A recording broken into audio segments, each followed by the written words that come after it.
Lee in their corner as well. So there's dragons absolutely everywhere on the show tonight. So if you are a fan of dragons, then you are going to love tonight. Obviously, Bryan Danielson, the American Dragon. So, yeah, very exciting.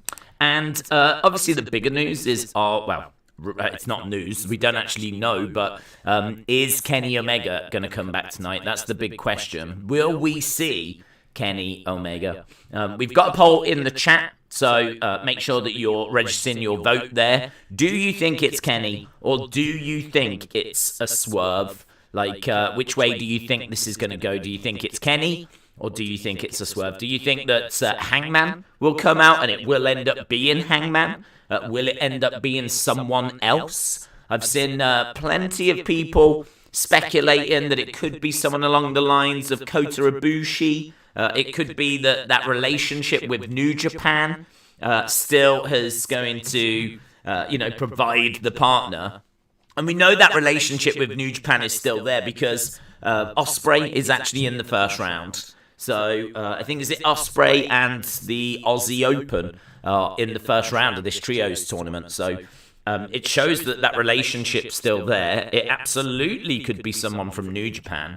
But I think the fans will be disappointed if it's not Kenny Omega at this stage. And that's going to be a big reason for people tuning in. I think a lot of people are going to tune in tonight, looking and hoping that it is going to be Kenny Omega. But no news on that. I haven't seen any reports on that. In fact, what I can do is just quickly have a look at Fightful Select. Because if there was anything on Fightful, or they would drop it on there. But I haven't seen anything rumoured. News behind Kenny's injury. So they've got that he is nearing his return.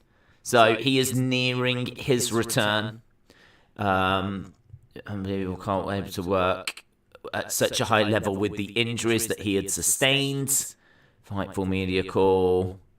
Okay, wow, nearing his return. So, listen, I think there's a really good chance. that it could be Kenny. I think that they tease it as heavily if it wasn't going to be Kenny. So I think there's a really good chance, but we'll find out. We'll find out later tonight. Thoughts on Casemiro being linked to United? He's heavily considering it because United would double his wage, which would come to $350. Oh my god! That's disgusting. I don't like it. I know he's a quality player, but 350,000 a week is disgusting. So no, not for that money. If it was like 250, I mean, what you say? He's on 175 now. 175, and we're offering him 350. Oh my god, it's disgusting. How have we just doubled it? I don't understand. How have we not just gone to like 250 first or something? Why? I don't understand that. No, I don't like it. I mean, I love the player. I think he's, quality player, wonderful midfielder. He can really dictate the play, but not that money. No, not for me. I think there's so many great young players that you could find. I mean, like, United just aren't getting those up-and-comers. Isn't he like 30? I mean, he's proven, and I suppose right now we do need proven, and he's got experience and everything, so I get that, but that wage makes me feel ill. Tall Paul, shout out to you. Hope you're well, dudes. So look, Tall Paul said, Days, where do you hope to see AEW in 12 months? Where do I hope to see them? I suppose largely where they are. I don't want them going out of business. But I think that they have got so much... They still feel like a new company. I mean, I know they've been around since 2019, but they've yet to come to the UK. So until they have come to the UK and done a show and like established themselves over here, they haven't done... I mean, they've done Arthur Ashe, so I'll give them that. But, we're still not seeing like All Out being done in stadiums. Like, they don't have their own version of WrestleMania. So I would love to see them get to that level. I'd love to see them selling out stadiums. I mean, look, they're weekly. I don't know when their TV contract's up, so I don't think there's going to be much movement there. I mean, I think it's 2024, so I don't think there'll be any movement in regards to them like being able to go to bigger networks and things along those lines. So I think whilst you're on these networks, these seem to be the sort of numbers that you're going to get. So I think, honestly, if in 12 months you have kept the numbers roughly where they are and you haven't decreased, I think you'd probably have to take that as a win, because this is hard. I mean, watching everything they're having to do to try and keep the numbers where they are. It is just theme show after theme show after theme show. You know, they've had to go through a period without CM Punk. They've had to go through a big period without Kenny Omega. And they lost Cody Rhodes. You know, they've obviously had injury to Bryan Danielson. They have gone through quite a bit of drama. And they've managed to keep the numbers roughly where they are. I mean, I think they've done a really good job with that. Now, because they're still going to be on these networks in 12 months, because I think I'm right, it's 2024. So I think just keep it where it is. I know there'll be loads of people out there saying, in 12 months, hope they're as big as WWE. That's not going to happen, right? It's not going to happen, because I think whilst you're on these networks, there is a bit of a limit, seemingly, as to what the kind of audiences you can attract. So I think keep it where it is, but there's plenty they can be doing, because I would love to see them looking at a UK tour, and I would love to see them just, trying to get the maybe pay-per-view attendances a little bit bigger. I really love the Arthur Ashe venue. I think that's such a clever idea, because it's kind of the same size as a big arena. I think it's about 20-odd thousand. But it feels like a stadium because it's outside. And I just think that's such a clever idea. Like, there must be, in America, 30,000 stadiums. I'm guessing you must have those for, I don't know, secondary school football games. I mean, you lot are crazy over there. High school football games are like, 70, 80,000. So I don't know what middle school is like. But you must have some 30,000 stadiums. I'd love to see them go for it. Do you know what I mean? Stack the card. Get New Japan involved if you feel that's going to help. Get Impact involved if you think that's going to help. But, stack the card. CM Punk, Bryan Danielson, all of that. Go big. This is what Vince did with WrestleMania. I mean, that's what he did. He went big, didn't he? He gambled everything on that first WrestleMania. Now, granted, the first WrestleMania comes from Madison Square Garden. So maybe that's what they should do. Perhaps they should go for a Madison Square Garden show, because I don't think they've done the Garden yet. So imagine that, AEW in the Garden. So I just sort of think, there's loads of things they can still do whilst they're on this network. But I think it's going to be a long, long process for them to grow their audience. It's going to take time. It's going to take a killer storyline. We spoke about this before with WCW. They were, bobbing along, and then they bring in Hulk Hogan, massive fanfare, but they still don't overtake WWE when they bring in Hogan. They're still second fiddle. It's only really when the NWO story starts and Hogan turns heel, and people are thinking that they're being invaded, by the outsiders and all of that kind of stuff.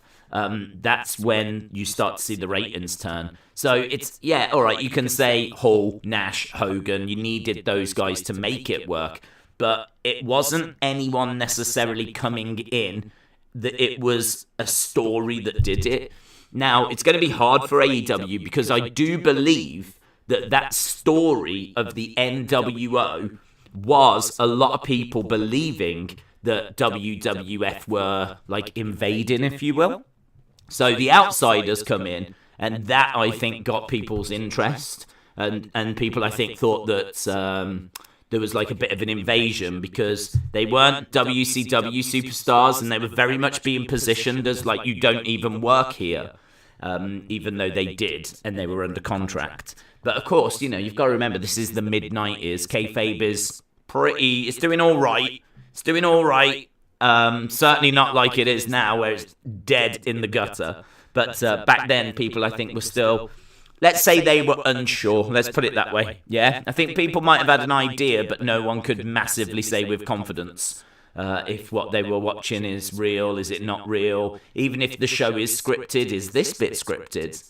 Like, and it was interesting, it was intriguing, it was a conversation, and it got people talking.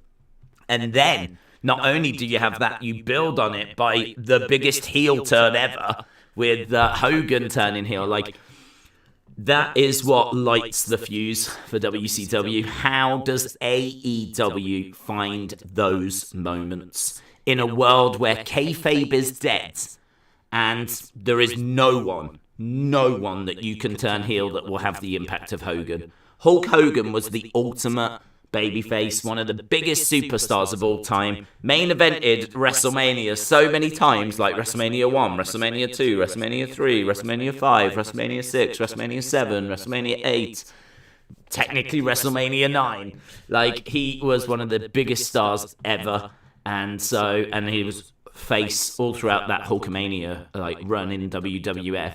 So to turn him heel was monster.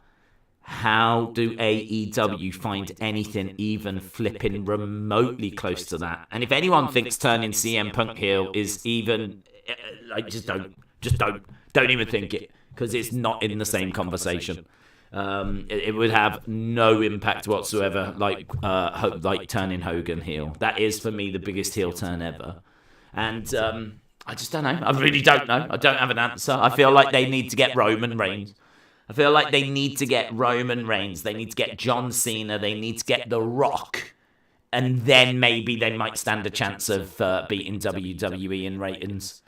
If they get all of them people back in a ring competing on a regular basis. Get The Rock, you might stand a chance. But it's got to be something that flipping crazy, you know. It's got to be something that crazy. So, yeah, I don't know. It's going to be hard for them to overtake WWE. I don't think that should necessarily be the conversation at the moment.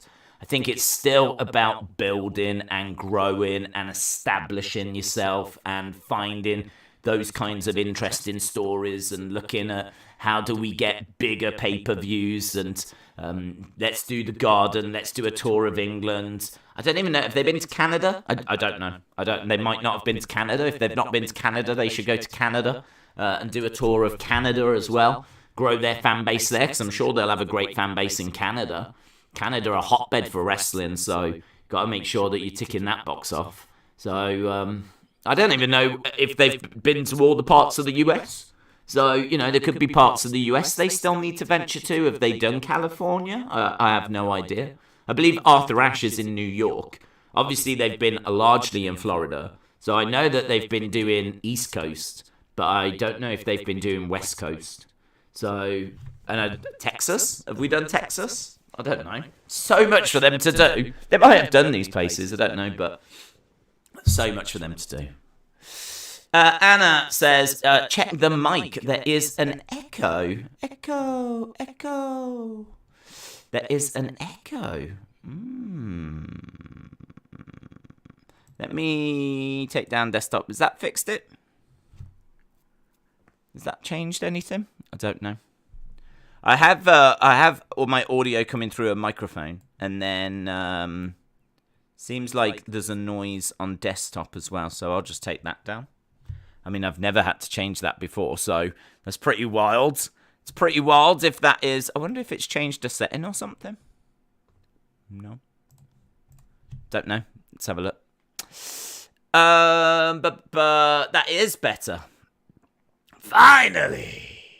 So, yeah, it is going to be hard for them, as I said. They're going to need to really work hard, find the right stories, and find a way of, I don't know, I mean, doing something that's going to have major impact. Let's put it that way. Find something that's going to really resonate with people. But easier said than done. Easier said than done.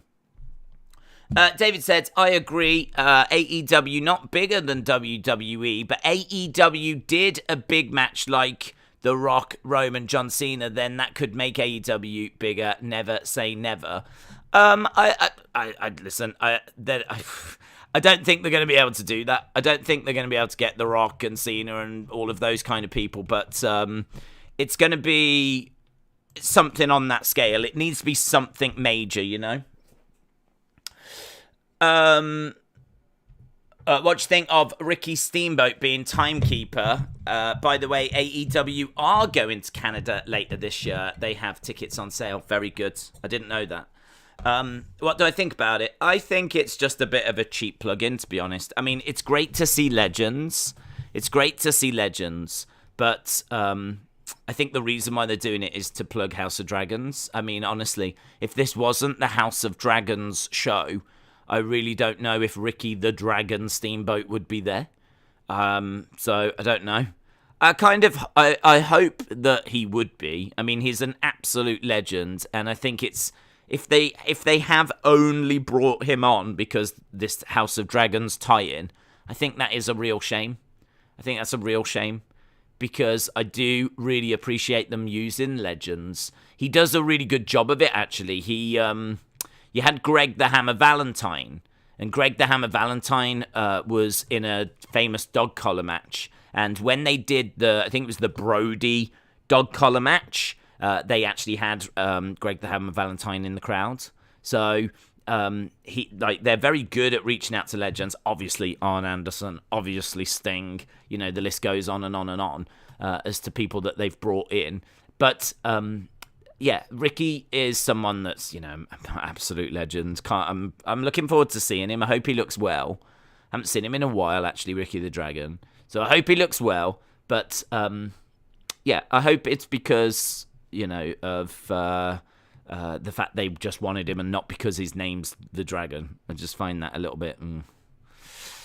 I love Game of Thrones, but I'm not looking forward to this new show, says Dork Knight.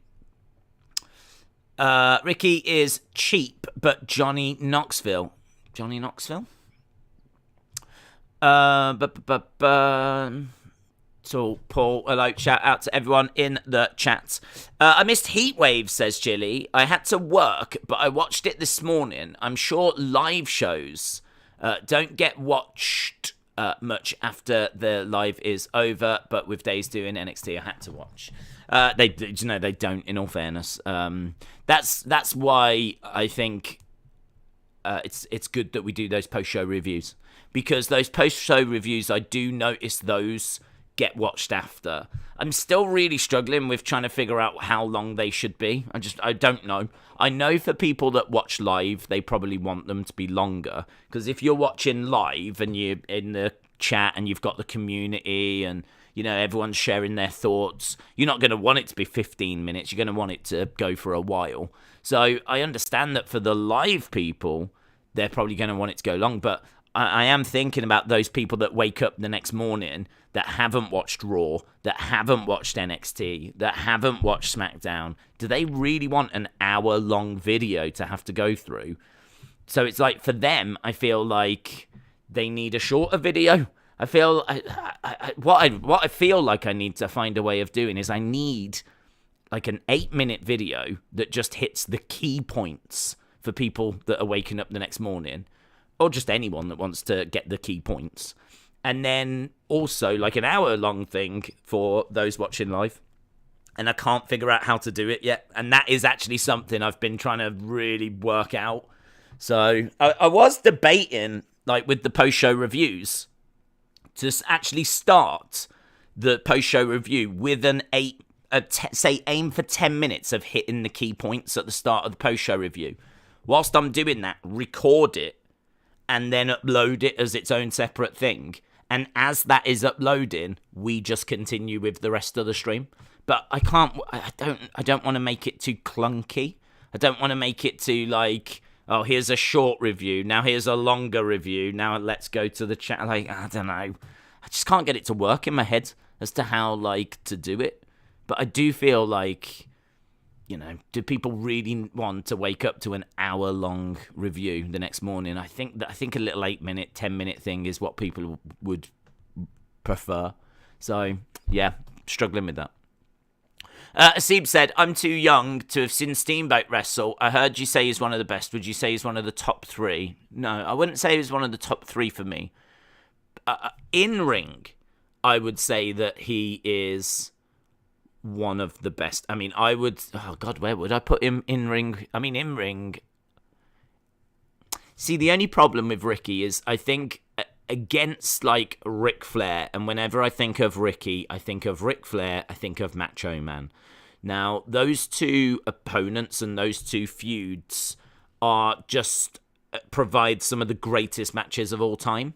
So, because of that, you just... And certainly, I mean, you could make a really strong argument for Ricky and Ric Flair being the greatest matches of all time. I think that because of that, that's what elevates him. He is so... He had like a martial arts like style as well. So, you know, his stance is like had like a bit of a karate kind of stance. And used to wear like a gi at times as well. He is someone that really was bringing mixed martial arts, if you will, or martial arts into pro wrestling in a way that I just can't recall anyone else doing around that time. And obviously in the years that would follow, that would be something that we would see a lot more of with the likes of Ronda and the likes of Ken Shamrock, Dan Severn coming over. So, you know, we would see more of that martial arts style. But, when I think of, like, my personal earliest kind of martial arts within pro wrestling, Ricky is probably the first. I mean, I'd have to have a look. That'd be an interesting one, actually. I don't know if there's like a video of martial arts within pro wrestling. It's a very niche conversation. But Ricky would be a part of that video. As I said, you know, he used to come in, used to very much have like a karate stance. And I think that his striking was very good. His in-ring psychology was fantastic. Everything he did looked legit. I mean, you couldn't watch one of his matches and see like botches and him like fluffing moves. Like everything felt real, looked legit. It looked clean. It was a very clean worker. And as I said, you know, his striking was very good. And the way that he kind of mixed in martial arts, I think, was very intriguing. So the only downside is, though, that I think when he goes like WWE in particular, I do feel like he is watered down. I do think he's watered down, and he's drastically watered down when he's Ricky the Dragon Steamboat, and he's coming out in the, you know, the kind of dragon wear.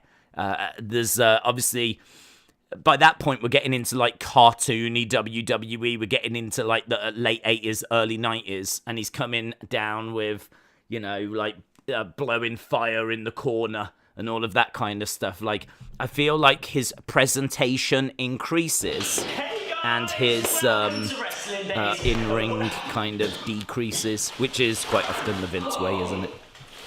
So I wouldn't put him in my top 3, but I definitely think he's within my top,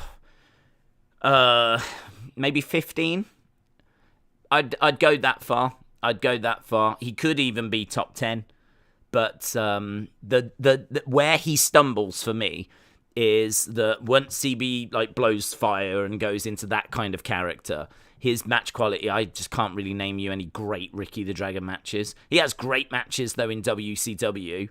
He has some really great stuff in WCW, and as we said, his matches against Macho Man and series of matches with Ric Flair, stuff he's doing, like, you know, outside of WWF is very strong. So.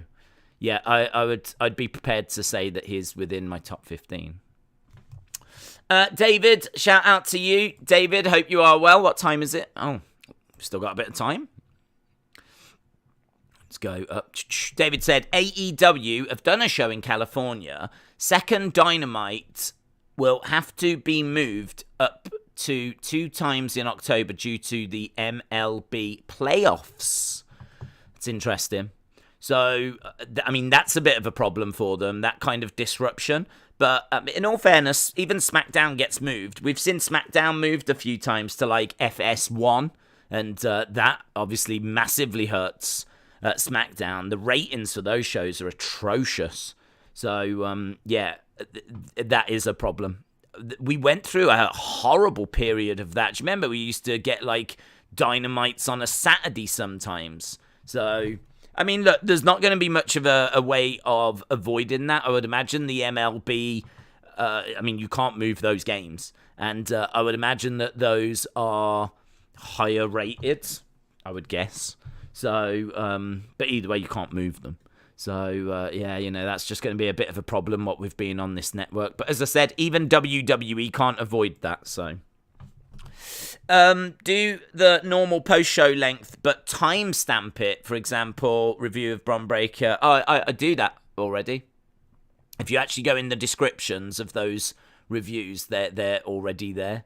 So...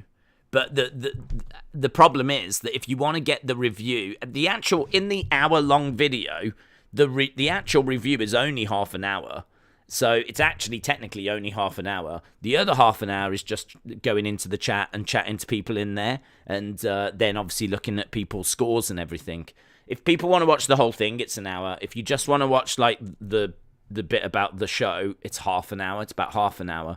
But even that feels like I need to stop waffling. I mean, I think doing this has made me like worse when it comes to just talking.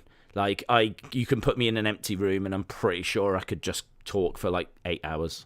Because like that's basically what I do. That's what I do. I have to sit here and just talk and talk and talk and talk and talk. Which is fine because there's always tons to talk about.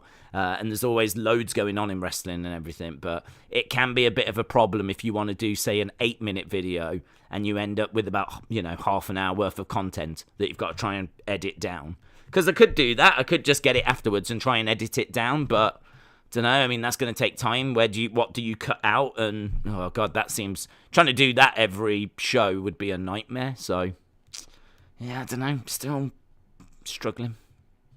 Daniel said, I said it last week, but if it is Kenny tonight and they win, and Ospreay and Aussie Open win, we get Ospreay and Omega facing in the second round. Dork Knight said, I love the reviews. Not everyone's got time to watch them. There will be a large demographic that will watch an hour on their lunch breaks. That's true. That's true. Austin said you can talk for hours. That is also true. That is true. Big Time Baxter said, do you think Triple H needs to be careful with how many talents he brings back? Because we saw Vince had to release over 100 in 2021 due to a bloated payroll. No. Well, yes and no.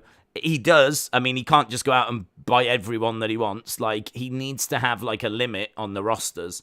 I think the reason why Vince had that issue in 2021 is because in 2020, he was locking everyone down. He didn't care. Like, because of AEW starting in 2019, 2020 was literally Vince going, here's a new contract. What do you want? Yeah, no problem. There you go, sign there. And it was literally about starving AEW at the beginning. It was all about not allowing them named talent that WWE had so that they could establish a fan base and establish themselves. You've got to remember, I mean, if you're Vince and a billionaire decides they want to start a wrestling company, that is a concern. That is definitely a concern. And they've got network television. That's a problem, right? So Vince, I think, went into panic mode, started locking everyone down to lengthy contracts. And then as the AEW ratings came in, and they were around 1 million, settling to 900,000, and it was that week after week after week. You know, by the time we're getting to 2021, he's got a good over 12 months worth of data, even longer than that, probably 14 to 15 worth of data on AEW, knows kind of where their fan base is. And then what Vince can do is he can start releasing some of that talent that he no longer needs due to budget cuts. So he starts them releasing due to budget cuts. And, I think the names that he releases, apart from a couple, because there is a couple that don't make sense, But we'll come back to that in a sec because it's really interesting. But I think the names he releases are not the biggest names. You know, I mean, he's not letting go Sasha and Becky and Roman and Kevin Owens and all of these. You know, it's Ruby Riott. It's Aleister Black. And, all right, Aleister Black had tons of potential, but he hadn't really made a name for himself. Like, so, you know, we're all these people getting released are people that he doesn't feel he can do, like, that much with, and people that he doesn't think are going to be a massive benefit. Like, they're going to go to AEW, and they're not going to move that dial from where they are. And to be honest, he's been shown to be right, hasn't he? It's been proven right. Ooh, is there a bit of lag? Have we got a bit of lag? Are we lagging away now? God, we're getting smashed with everything tonight, aren't we? Can't win. Let's see if we can jump to a different network. Is that better? Yes, actually. It is. Good.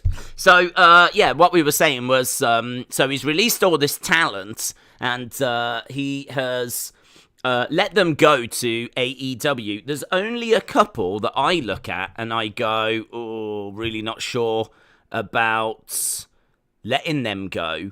But how interesting that they never went to AEW. The two that I think of is Braun and Bray. Now, they were the ones that I just could not get my head around. All the others, like, I was disappointed about, but I knew they weren't the biggest stars. So, you know, when he lets go, say, Billy Kay and Iconics, when he lets go, I don't know, Ty Dillinger, when he lets go of these kind of levels of people, you can kind of, see, all right, yeah, they're not the biggest names. But Braun had been in main events. Bray had been in main events and was one of their biggest stars. I really struggled with those. But how interesting. I just think it's so interesting that the two, I would say they are the main two that he let go of for me. You could make an argument of Keith Lee. Keith Lee was a bit surprising, but Keith Lee hadn't really done much on the main roster when he was let go. Danielson wanted to go. There was no way he could stop that. That's not one that he wanted. He did not want Danielson going. So he couldn't do anything about that one. And I don't think he wanted Moxley going either, but Moxley let his contract run out and Moxley ended up going. So again, I don't think he wanted Moxley to go. So there's definitely a few that he didn't want to see leave that did. But the ones that actually he released, I would say the biggest two would be Bray and Braun. And how interesting that neither of them found their way to AEW. Crazy. Matt Carney, shout out to you, said days in order to get the largest possible audience. Am I still screaming away? Adults and children, how do AEW tread the line between blood and gore and wholesome family fun? Well, it's a difficult line to tread, isn't it, to be honest, because your core audience are people that have loved WWE, ECW, maybe people that haven't even appreciated those, but have come from GCW maybe. I think that there is an audience out there, a mature audience that definitely are looking for violence and blood, and you've got to kind of satisfy that. But equally, you also need to attract the kids, because that is a big demographic, and it's maybe not the demo that they're aiming for, because we always keep hearing about this 18 to 49 demo. That's the key demo. That's the demo the advertisers care about. But you do still need to provide something for the kids, really, because they are obviously going to be like fans for life.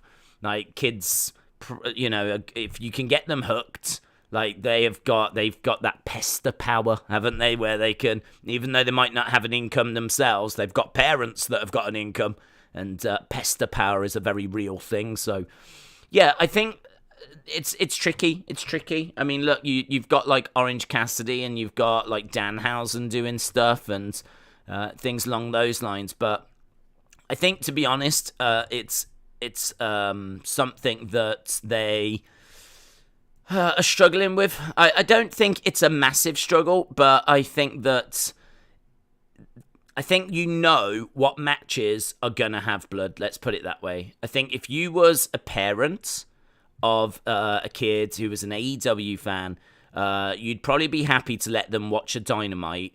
You might want to just know what the main event was, because if it's going to be a main event that's going to be, Eddie Kingston, John Moxley, and it's some kind of no DQ match, yeah? Barbed wire match. I mean, look, you know what's going to happen there. We all know what's going to happen there. We don't even need to watch the match to know what's going to happen there. If it's going to be a blood and guts match, I mean, we know what's going to happen there. So I feel like if you was a parent, then you would just need... I think this is like PG. I think that for me is PG. I think it needs parental guidance. And there might be parts of the show you say to your kids, I don't want you watching that. It's going to be too violent for you at this stage. Although saying that, is it that bad? I don't know.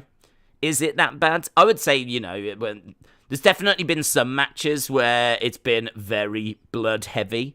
And maybe it went further than even they expected it to go. So, maybe some of it has got a little out of control. But by and large, I don't think they ever really go too far. I think they still keep it within... For me personally, I think if I had a kid and I was sitting down watching AEW with that kid, I would be all right with watching Dynamite with them. And I can't really think of any matches that I would be worried about them seeing. I tell you the bits that kind of I think I would struggle with. That's where you've got wrestlers that are like being hung by their necks. I think that's quite far. I'm thinking in particular, like, I remember one of the early matches. I think it was Omega and Moxley. And it was like a hardcore match. Lights Out match, I think it was. One of them first Lights Out matches. I remember Moxley was being had a rope wrapped around his neck, and he was on the outside of the ring dangling. And actually, he wasn't even dangling. I think Omega was pulling on the rope. Moxley, his feet were not touching the floor. And I think there's a bit where he just slumps, and it looks like he's been killed. To a kid, I mean, he might have just been killed. Some of that makes me go, I'm not sure about this. I think there's bits as well where people have been hung on the side of the blood and guts cage as well. That imagery can be quite harrowing. I think actually that bothers me a lot more than just blood. I mean, blood's just blood to me. I know there's people out there that get ooh, about blood, but I'm not like that. So that doesn't really bother me too much. But I don't know, watching people simulating hangings, kind of that's where it gets a bit uncomfortable, I think. Outside of that, I don't think I'd have too much of a problem. So for me, I think it is a problem, and it's always going to be a problem of not going over those lines, satisfying a crowd that want that kind of violence, want that blood, want that imagery, but also bearing in mind that this is network television, and there's kids that watch because they turn up to your shows. And, you've got characters that, I don't want to say cater to them, because Orange Cassidy is for everyone, but we've all seen that little kid in the front row that likes to dress up as Orange Cassidy. That's not an anomaly. I would imagine there's tons of kids that love Orange Cassidy's attitude. That kind of can't be bothered, whatever attitude. Probably plays quite well with the younger generation. So, yeah, I think it is a balancing act, and one that they're probably going to always struggle with. Jamie said, live in Benidorm's most famous British pub cabaret bar, Uncle Ped's. God, you love it there, don't you, Jamie? You love it in Uncle Ped's. Listening to a legend of Benidorm, Pablo Bloom, having a party, watching AEW. Benidorm is ready, is all elite. Jamie, shout out to you. Shout out to Uncle Ped as well. It's great to know that it's kicking off in Benidorm this Wednesday evening, and hopefully you're going to, and Benidorm, enjoy the show. Big Time Baxter said, I can imagine parents being concerned about foul language, middle hand gestures, sexual references in promo. Blood could turn people off.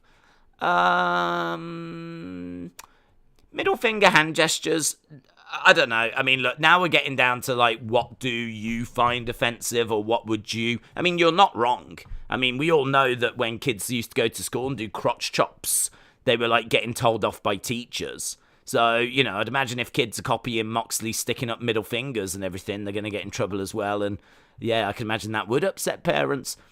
For me personally, like, I wouldn't be too worried about that. I'd be worried if I started seeing them do it. But, and I'd, you know, make sure that they know you don't do it. It's fine for you to watch it, but you don't do it. Foul language... I don't know. I mean, like, how much do they actually do? Because it's network TV, and I know that they can come out with the odd word now, but I still think that, like, the foul language is sort of limited. The networks just won't allow it. I think bad language is something that still is kind of cracked down upon. I mean, if you think about it, they could be, like, effing all the time, but you just don't hear it. And actually, I don't think you hear that word at all. The B words that rhymes with witch, that has kind of come into fashion. Definitely hear that a lot more now. That was never a word that could be used before, but recent years, even WWE has wheeled that one out a few times. So I feel like those words are kind of few and far between. It wouldn't be enough to get me to stop my kid from watching the show, let's put it that way. But I understand. I think those things need to be used to, you know, emphasize certain, like, moments. I think if you've got a red hot feud and it's building up to a crescendo, you want to use a word like that to really hammer some at home. I can see... Do you know what? It's going to sound crazy, but I think if it's got a degree of artistic merit, if there's a purpose as to why you would use a word like that, then I'm all right with it. And even as a parent, I would be all right with it, because I'd be like, well, I understand why they've done it. This feud or this moment deserves that word. And I would view it that way. So you're not wrong. I mean, they need to be careful with it. They need to be careful. But, I mean, look, at the end of the day, it's going to come down to the parents, isn't it? If the parents don't like it and they don't want their kids watching it, fine, don't have them watch it. But I think for AEW, they need to just toe that line with focusing on 18 to 49, making it credible, giving them, like, a degree of violence, giving them a degree of blood, giving them a degree of, you know, whatever they want, sexual references, whatever.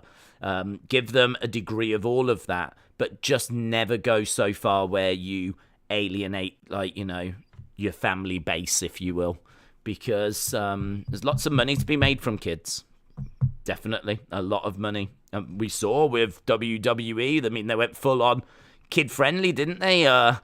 Really turned things around under Vince. You could make the argument that apart from maybe the Attitude Era, they've always focused on kids and always focused on PG. I mean, we've just come through and still in a PG era with WWE, but New Generation was very PG. Golden Era was very PG. So, you know, I'd say Attitude Era was obviously an exception. And people look back on it very fondly as a result because it was something different. But it was an exception. These people that want Attitude Era coming back forget that it was an exception. It was something that was, you know, of its time and just really not the kind of content WWE was associated with before. That is not something WWE had done before. And not really anything they've done since. We did get Ruthless Aggression afterwards. But as we've got further away from Attitude, it has very much settled into PG. So, yeah, it's you know, it's clearly the way to go. It's what gets WWE, or got WWE where it is. I would like to think kids have heard worse from me. Oh, definitely. What channel is this on, says Hayden? In the UK, it's going to be on Fight TV.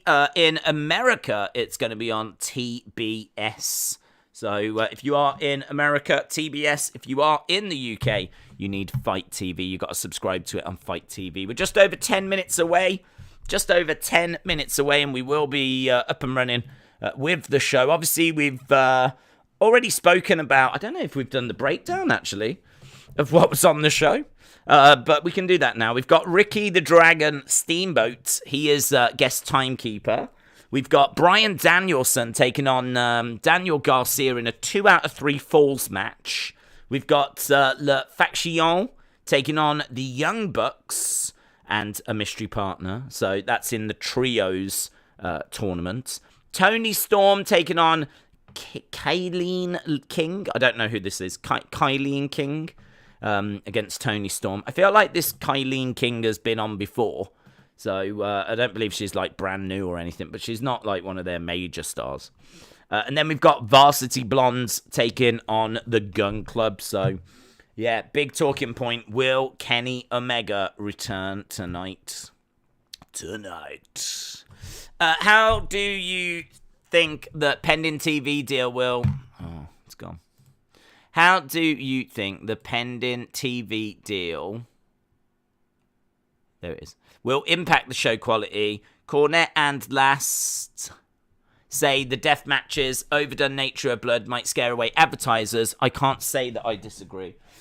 I mean, look, this is something that I'm sure Tony Khan will be talking to with the network. I can't imagine that Tony Khan, who is a businessman, and he is someone that has, he knows how to work with executives. He is someone that knows... He's not just like someone that has come into this, he's a billionaire, come into this and he hasn't got a clue, right? I know maybe that's how he's portrayed. But at the very least, you've got to say that he's had experience working within the Jacksonville Jaguars. Obviously, a lot of work with Fulham Football Club as well. I have to think, and if he's not doing this, then I mean, my mind will be blown. But I have to think that when it comes to the business side of things, he's very tuned in, like switched on. I have to think that he knows kind of what he's doing on that side of things. You can debate till the cows come home if he's any good at booking, right? And what he's like at actually putting a show together. That is something that you can debate as much as you want to. But when it comes to the business side, I have to think that he's got some abilities there because he runs companies, and not just any companies. Like, I think he runs Fulham. He is the go-to for Fulham Football Club. So, like, looking at like transfer targets, looking at budgets, all of that kind of business side of thing, negotiating deals, that is, I have to think, his bread and butter, right? I have to think that's something that he's good at. So, if we look at wrestling now in AEW, I have to think that he will know how important it is to keep the network happy. This is not a guy that's just doing what he wants and sod it if anyone likes it or not. I'm just doing what I want. I know this is what the fans want type of thing. I have to think he's in constant talks and negotiations with the network. And if the network were reporting to him that any of the advertisers were unhappy, I'm sure that he would take that on board and respond accordingly. So my response to that would be, if it was scaring advertisers away, and if there was a problem with these hardcore matches and everything, like with future deals and all of that, I have to think he would already know. I have to think that this would be something that would not be coming as a surprise. Like, if it comes as a surprise that these hardcore death matches are scaring advertisers away, then there's been a major breakdown in his relationship with the network. Because if I'm in his position, I'm having regular conversations with the network. I want feedback from the shows. I want to know what they like, what they don't like. I don't want them booking the show, but I certainly want to know how they feel about the tone of the show. And if an advertiser complains, I absolutely want to know about that. If there's an advertiser that refuses to advertise on the show, I want to know when it happened, why it happened, and, do I need to look at something? So, I don't know. I think for me, I have to think that this is something that's just an ongoing conversation. And if there has been any problems, maybe it has already affected the booking. Maybe we were going to get more hardcore, but we've actually settled with where we are. Maybe we were going to have blood every week. Maybe we were going to have hardcore matches all the time. Who knows? And maybe there has been those conversations and we've settled with just doing it, once in a while. And that's kind of a bit of a compromise, if you will. So I have to think that it's not going to affect things. I have to think that it's not going to be a major factor in a renegotiation, because surely if that was to be a factor, they would be telling him now. Like, you'd have the conversation now. I don't think you just get to the end of your contract and you go, so, can I have a new deal? Like, I just don't think that's how business works. Like, I would be in conversations now going, how are we looking for a new deal? Like, where do we stand? Yeah, well, executives happy with numbers that are coming in. Any concerns? Well, maybe tone it down on some of the bad language, or like, this is an ongoing kind of conversation. So I think that they're fine as long as that stuff is happening, as long as those conversations are being had. I think they're fine to just continue doing what they're doing. If it gets more extreme, then that's obviously a separate conversation, because yes, that could upset people. But to be honest, I've only ever heard of that one. Wasn't it one where there was like a pizza advert and during a match they use a pizza cutter to like, wasn't it Nick Gage who used a pizza cutter to like slice someone open? And I heard there was a backlash on that. So this is what I'm saying. If there is a backlash from advertisers, I think you would know about it at the time. Other than that, it should be fine. Should be fine. The demo for this is 18 to 49. That's the key demo. That's what we keep hearing. So I've got to think that the advertisers know that in order to attract, that kind of an audience, you're going to need to have, a little bit of blood, bit of guts, stuff along those lines.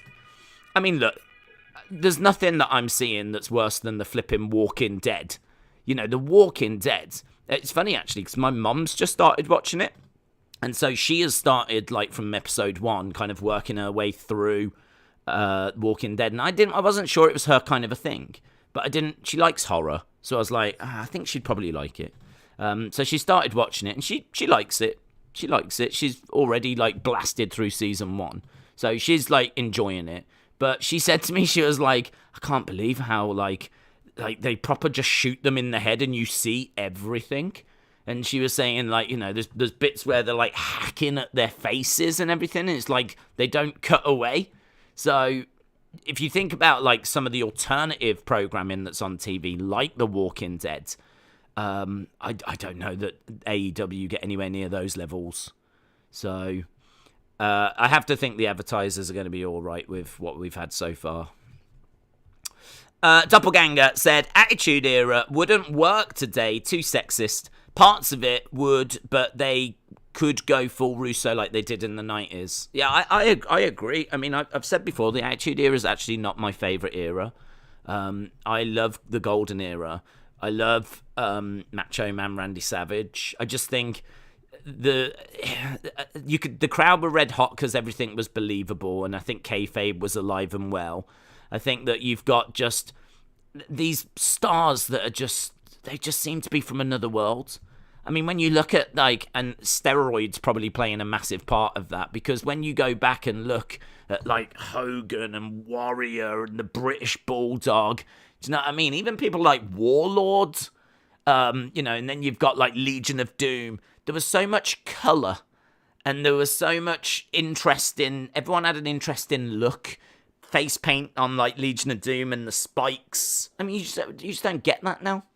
Like, who's got great entrance gear anymore? I mean, you could maybe take the Viking Raiders. You could maybe take them and put them into the Golden Era. But outside of the Viking Raiders, like, do you know what I mean? Everyone's, like, wearing, like, dark colours. At least Seth and Becky are giving it a go. Seth and Becky are giving it a go with their wacky outfits. Although I think even Becky's maybe given up on that now. But, yeah, you think back to, like, how colourful and how big everything felt. Like, they did, if you told me they were all aliens from another planet, I'd flipping believe it. Because they were just so charismatic, so big with their personalities, but so big in their stature and in their size as well. They were just, everyone was a giant. Even the smaller guys, like, Dino Bravo was not that big, but he was absolutely ripped, man. He was ripped. If you actually look at Dino Bravo, he is just jacked. So yeah, everyone, like, you got Honky Tonk Man. People have just got such amazing gimmicks, and it's just, I don't know, so colourful, so much going on. I love all of that. And there's some great stories. The whole Mega Powers story, that was an amazing story. Obviously, like, the Warrior and his character, such amazing energy. Tag division was on fire. Intercontinental Championship really meant something. You had the one world champion, and that person was like God, and it was normally Hogan. But if you was the WWF champion, then Andrade was still around, of course. You know, interesting characters like the $1 Million Man, Rowdy Roddy Piper, Jake the Flippin' Snake Roberts, Ravishing Rick Rude, just ripped to shreds with, you know, his spray-painted tights. Like, or it just so much interesting stuff, like, that was going on at that time. I love that time. The Attitude Era, I think what that is it is must-watch.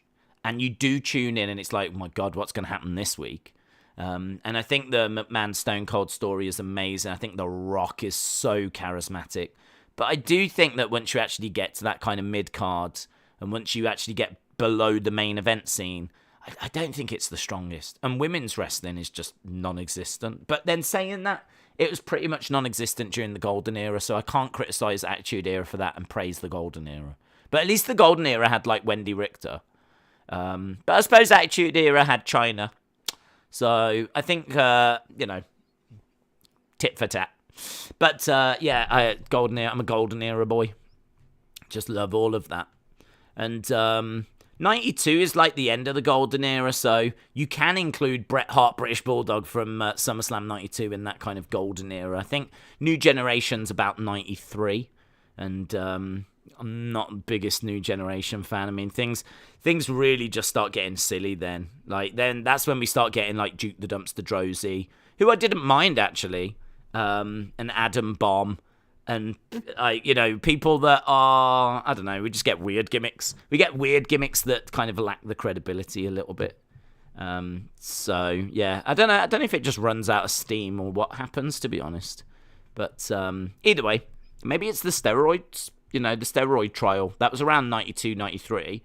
And then once you get to, like, 93, everyone's smaller. And maybe it is just they don't feel like the superheroes they were. Maybe it's that. Such an interesting conversation. Very interesting conversation. We've touched on, like, Attitude Era and people's favourite eras before. Right. I need to go over here and actually set this thing up, because we don't even have the show ready. We're starting up now.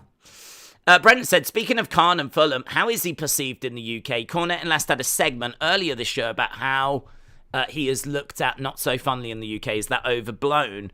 It's hard to say, to be honest, because I think unless you are a Fulham fan, he's never in the conversation. So, funnily enough, the one conversation they have is where, I think, doesn't the manager of Fulham make a comment about how it's not helpful having the owner make comments on Twitter? I think that's why they have the conversation. I remember that being reported, and I think they were quite accurate. I think it was looked at as being, you know, that was stupid. Because I think Tony Khan puts a message out, and I can't remember exactly how it's worded, but it's you know, I do remember it, like, listening to TalkSport on the radio and people basically saying he just needs to shut up. Like, that's not helping the manager, that's not helping the team. So I think what they spoke about at that time was probably quite accurate, but I would say that was just for that incident. I mean, he is not a conversation. Whenever people are talking, CM Punk's coming out. Whenever people talk about stuff here, they talk about Man United, Liverpool, Man City. Fulham just don't really enter the conversation. So he's not part of the conversation, is the truth. He is the manager of, I mean, they're a decent-sized team because they're in the Premier League. Premier League has got 20 teams, and Fulham just got promoted. They just came up. They just joined. So he might be a bigger conversation this year than he was last year because, as I said, last year they weren't at this level. So he could be a bigger conversation now. But Is it overblown? I don't know if it's overblown, but I think they reported it right at the time. They were right that it was a conversation because of what he had done, but that was literally just that one incident. I think if you think that conversation is happening more than that, then no. He's just not spoken about. Fulham fans might talk about him, but I would imagine Fulham fans are quite happy at the moment because they just got promoted. So they're back in the Premier League. So, I mean, if they get relegated and have a bad season, then this year could, spell trouble. That might be one of the biggest signs I've ever seen. It's a massive sign that says cuddle with Huddle, and I don't know what it means. CM Punk has made his way down. So, CM Punk has made his way down. Let's see what CM Punk has got to say. They've got House of Dragons actually written on the ring canvas,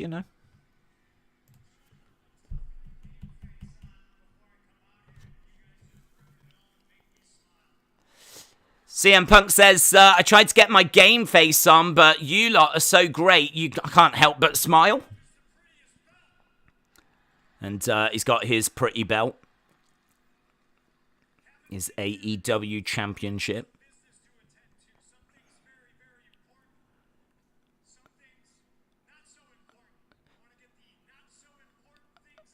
I want to get the not so important things out the way.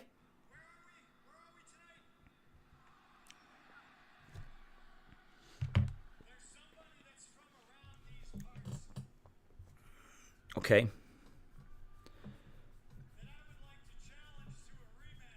He wants to challenge.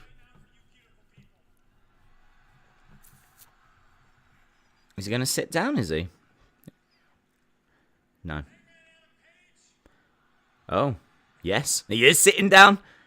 Hangman Adam Page.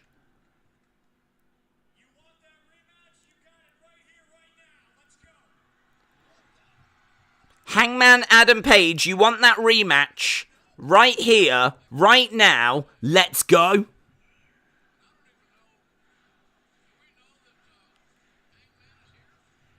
Okay. Wasn't expecting this. CM Punk has put the belt down in the ring. He's checking that the mic works. Crowd are booing.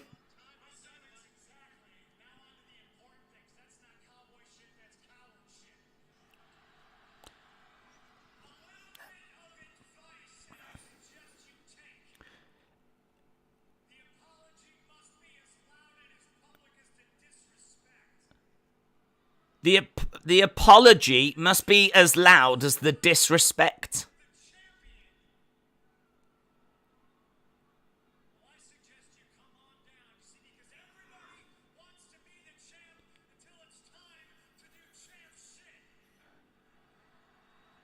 This is a bit weird, isn't it? Have I missed something? It's been away forever.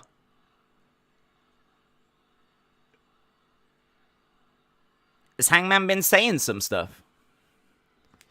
Hangman is there. He is in New Jersey. It's not going to happen. Last call was never on a Wednesday night.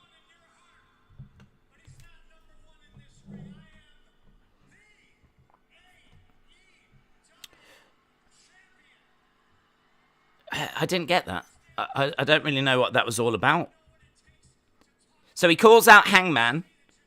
Nothing happens. He says that's not cowboy. It's coward.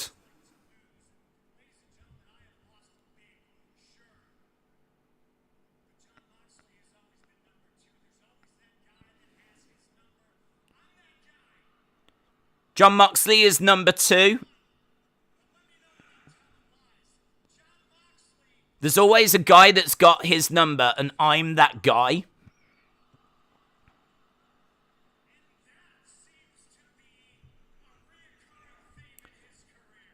Is he turning heel? Is this a heel turn by him? He's firing shots.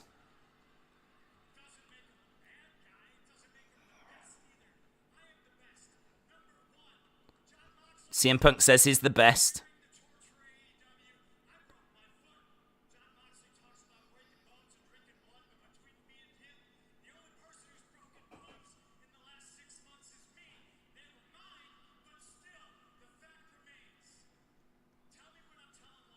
Tell me when I'm telling lies. So he's laying into Moxley.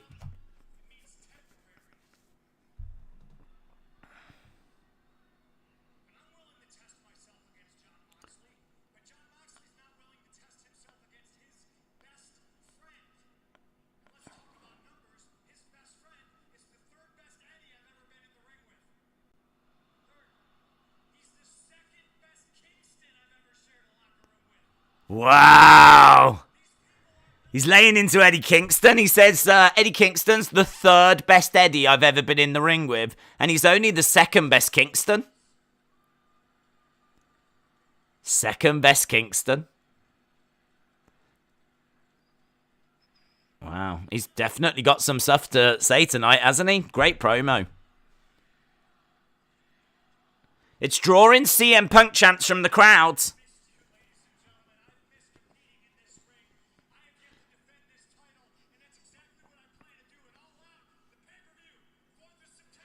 I have yet to defend this title, and that is exactly what I plan to do at All Out.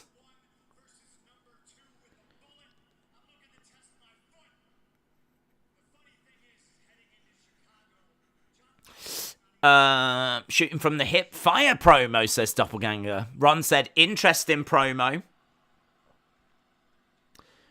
It is.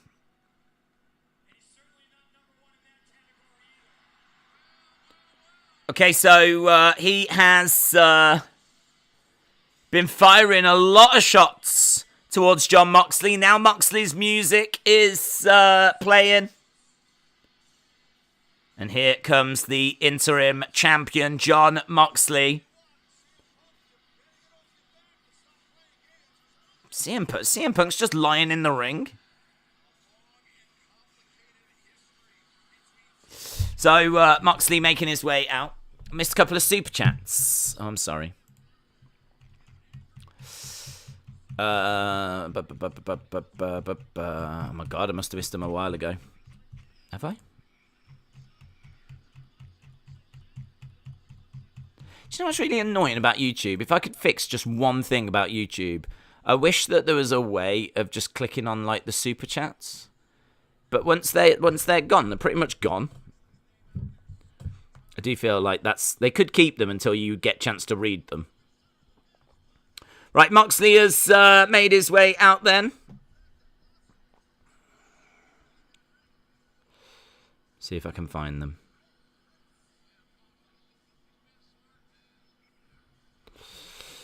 Vape Ross Vape says Vince gave 5 million stockholders money to Trump per Wall Street Journal.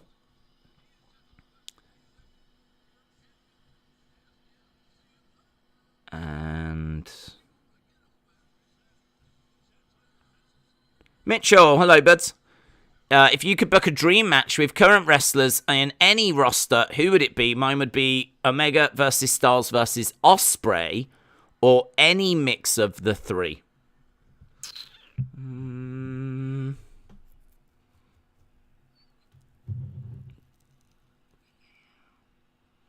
know. That's a good question.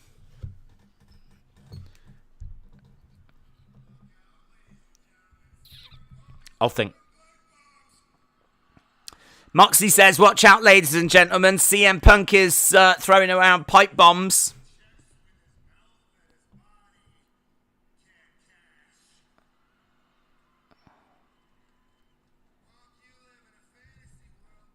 You live in a fantasy world. In your mind, you're the best wrestler in the world.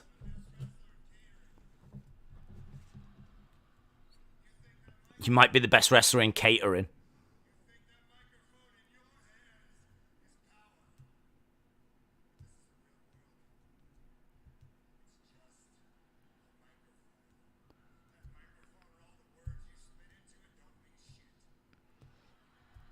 So, Moxie says, that microphone and all the words you spit into it don't mean beep.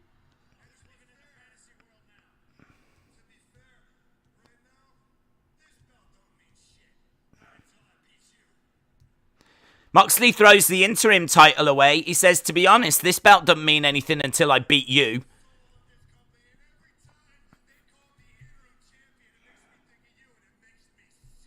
Every time they call me interim champion, it makes me think of you and it makes me sick.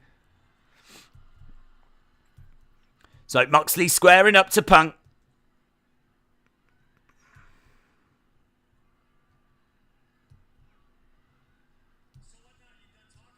Done talking.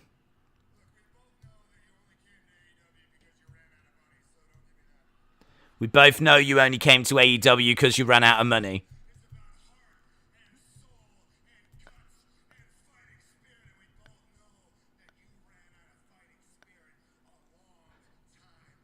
We both know you ran out of fighting spirit a long time ago.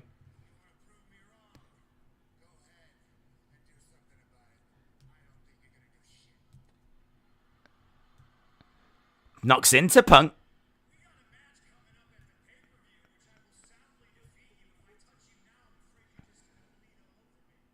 If I touch you now, I'm afraid you'll bleed all over me. These two getting head to head. Oh, right. And now they're slapping away at each other.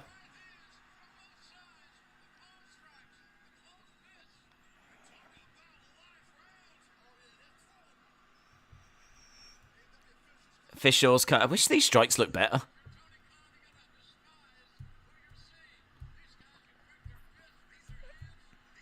Pulling them apart. Moxley is just pacing back and forth. He's desperate to get to CM Punk.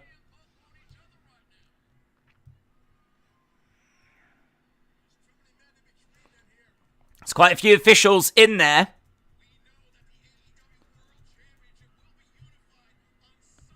Really great promos, though. Really great open. I mean, super engaging, super interesting. I mean, just very engrossing. Lots of really fun points getting thrown out. I really wish the shots looked better. There's lots of like...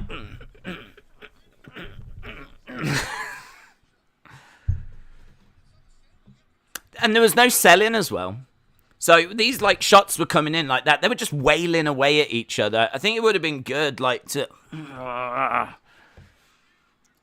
show that some of these shots actually are, causing a bit of trouble. Moxley trying to get into the ring. But yeah, really good promos.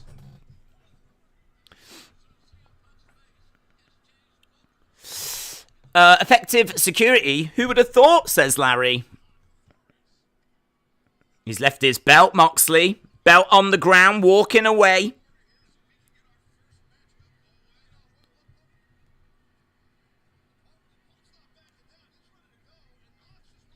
Moxley on the outside, Punk throwing in strikes. Moxley walking away again. Looked like Moxley was about to walk away, but he came back.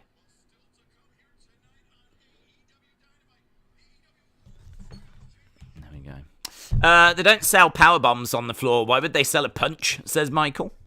Excellent promo, but the security segment is a bit too much, says Joel. Daniel said, Punk said he's going to have a long time before he gets to the ring, so he started doing snow angels. The blonde security guard looked like Theory in a wig. Oh, I didn't notice. That's how professional swimmers fight. Don't be jealous of the technique. Legend Killer, hello, hope you are well. Knight Rider said Punk's strikes are weak. Yeah, really good promos. Really enjoyed it. Super interesting. Didn't get the Hangman thing. I mean, it really felt like he was firing at Hangman. I mean, I don't know. I didn't really get that bit. I mean, Hangman, if he's not down to come out, is clearly not going to come out then, is he? So it's kind of like CM Punk making out that he's, a bit of a chicken. And I don't know. I mean, I don't really know. Hangman can respond. Hangman can easily respond by saying, listen, if we're going to have a fight for the title, it's going to be on my time. It's not going to be when the champion, demands it at the drop of a hat. He wants to beat me when I'm unprepared. That's his play, and I'm not going to allow him to do that. So Hangman can definitely explain it. But it raised more questions than gave me answers, that part of it. But when he turns his attention to Moxley and he starts firing at Moxley, I thought that was brilliant. Really enjoyed it. Good open. Yeah, that dream match, Mitchell. It's hard. It's really hard because I can't really think of anyone from other companies that I would want to see coming into WWE. I get asked a lot, like, now that Triple H is in charge, do you want to see AEW against WWE? But the truth is, no, I'm not bothered. I'm not bothered by it. There he is, Ricky the Dragon Steamboat. I didn't know that. 9-time World Tag Champ. And he looks good as well. He looks really good. So, Ricky the Dragon is at ringside. So, are we getting the 2 out of 3 falls match now? This is going to get time in it.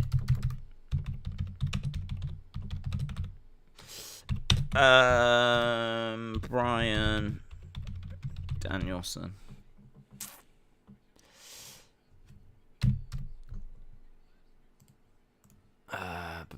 I mean, I'm loving Gunther at the moment. So to answer Mitchell's question, I would love to see Gunther take on like a really big baby face. I don't know who that would be. I don't know if it'd be like Gunther against Cody, or if we do like Gunther Kevin Owens. If you built Kevin Owens up as a massive like kind of baby face, kind of don't give a flip, bit of a Stone Cold character. Out for himself, really cool. Do you know what I mean? Like, channels that inner Stone Cold. Doesn't care, like, what people think, but he's just so cool. People love him. Build Kevin Owens up like that, and then do a match against Gunther. That would be epic. I mean, Cena, Gunther would be great as well, but Cena's just not around as much. I mean, if Cena was still around, being the ultimate babyface, then that could be pretty cool as well. Cody would be good. People could say Drew, but I just don't really feel that much for Drew at the moment. So, yeah, I might go Kevin Owens, Gunther. Could you imagine how quality that match would be? Could you imagine how amazing that match would be? It'd be flipping fire. The Bucks main event, then, it is 1,000,000,000% going to be Kenny Omega, says James Chadwick. Brenton said there's a report that Punk wants to turn heel, but Tony Khan won't let him. Could this be the start of a slow burn heel turn? Potentially, yes. I mean, there was definitely stuff in there that was... But saying that, he was saying, like, if I'm lying, tell me I'm lying. I mean, he was just, throwing out his perspective on people. Look at that handshake.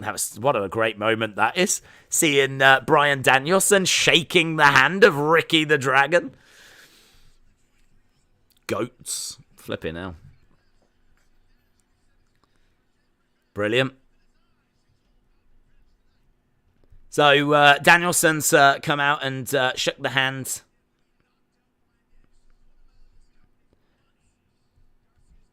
of Ricky the Dragon, and Daniel Garcia coming out. He is got Dragon Slayer graphics. How would you feel with Gunther Elia on the main roster? Not a problem. Their matches were incredible. Incredible. I think I can't remember. I've got a feeling their second match was 5 stars. Or to me, it was 5 stars. I've always said when you see a match, if at the end of it you go, that's 5 stars, and there's no doubt in your mind, you're like, yeah, it's 5 stars. It's incredible. Then that to you that's a 5-star match. I think if you sit there and you go, oh, was it? How does it compare to... That's not a 5-star match. If you have to sit there going, oh, God, is it? Is it a 5-star? It's 475 then. It's 4-7. I'll answer it for you. That's a 475. Because a 5-star is And I remember watching the Gunther Elia first match. Everyone was telling me it was amazing. It was amazing. I didn't get that, oh my god, it's 5 stars. I think that to me was like 4.5, it kind of benchmark. But the rematch where you get the title change, that to me was 5 stars. So yeah, their first one's about 4.5. Their second one to me was 5. I would absolutely be down for seeing it on the main roster. Right, we are underway with this. We are up and running with Garcia against Danielson. During the Eddie feud, Punk was heel. I think he's a tweener face or heel, depending on who he's fighting, says Doppelganger. Potential 3-star classic right here. Well, you say that, Esteban, but I can tell you that right now Meltzer has already given this 10 stars. And literally as the fight goes on, that score goes down. And we should settle on about 6 by the end. So I think that's how Meltzer does his ratings these days. He starts with like 10. And then as like things happen that maybe you go, oh, I'm not sure about that. It goes down to like 9.75, 9.5. And that means by the time the match ends, it's a 7-star match. Matthew, shout out to you.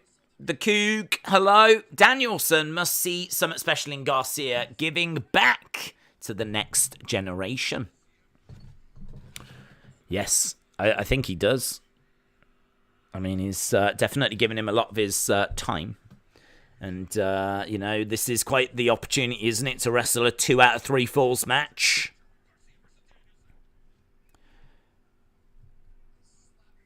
Garcia standing in the middle as Danielson steps forwards. I think we might have gone to picture-in-picture. I can see people in fight saying picture-in-picture. Garcia is good, but he needs to bulk up. Outside leg kick by Danielson as Garcia backs back. I should imagine if you're Danielson, this is very fun. This is a part of the business that you would enjoy. Imagine being a veteran, 20-year veteran, been there, done it, main evented WrestleManias, all of that stuff. And, you are just regarded as one of the greatest of all time. You can come to a company like AEW after you thought your career had ended as well. Come to a company like AEW and you see a young talent like Garcia that's hungry for it. I would imagine he talks to him backstage, asks loads of questions, all that kind of stuff. And I'd imagine Danielson's like, I like this kid. The opportunity to work with him, pass on some of that knowledge, and just work with the talent that wants to work with you, that's gonna do what you want to do, tell the stories you want to tell, and they can work. It must be so exciting to just be like backstage going, here, let's try this, let's do this, and they're like, yeah, okay, yeah, and they're sponges just soaking it up. I could imagine he's having a great time, Danielson, a great time. Because I don't know how much you could do that in WWE, because you're not going to be choosing your opponents. Vince would have told him who he's facing. And even then, how much is he going to be able to dictate what happens during the matches? And we know that WWF matches were limited with what they could do. So, yeah, he's probably having the time of his life. Chops coming in by Danielson. Garcia backing up. Garcia with a chop coming back. Yeah, that looked a bit weak, and Danielson actually just kind of brushes it off. Steps forward, gets into the face of Garcia. Big chop there by Garcia. Danielson goes down, and a kick to the head and another kick. Garcia telling Danielson to get up.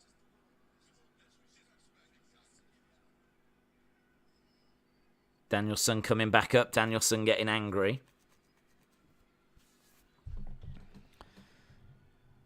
And there we go. Big forearms coming in by Danielson. Garcia getting backed up. Kicks coming in.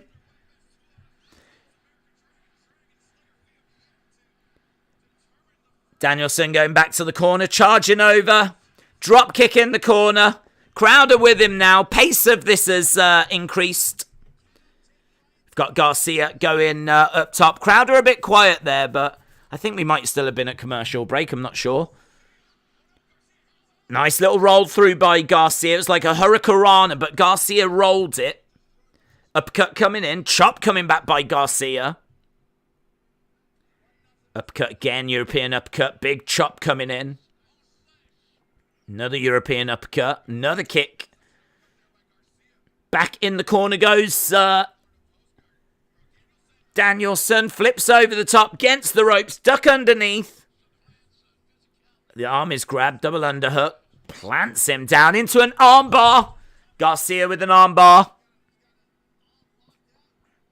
So he's got the armbar, but Danielson trying to get over to the rope. Do you think Danielson will go back to WWE after AEW to wrestle or just for the Hall of Fame?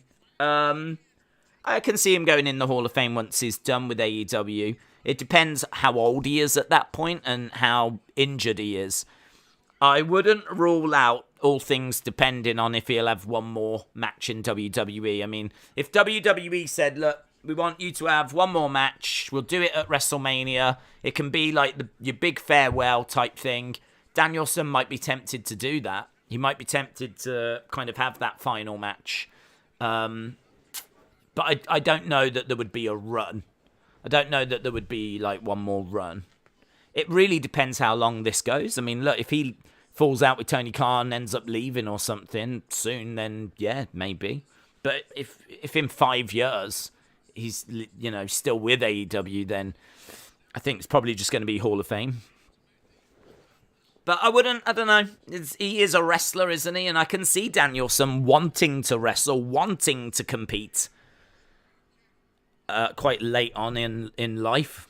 It's just, you know, what with him having a family and, you know, probably Brie not wanting him to. Is he going to be able to retire and stick to it?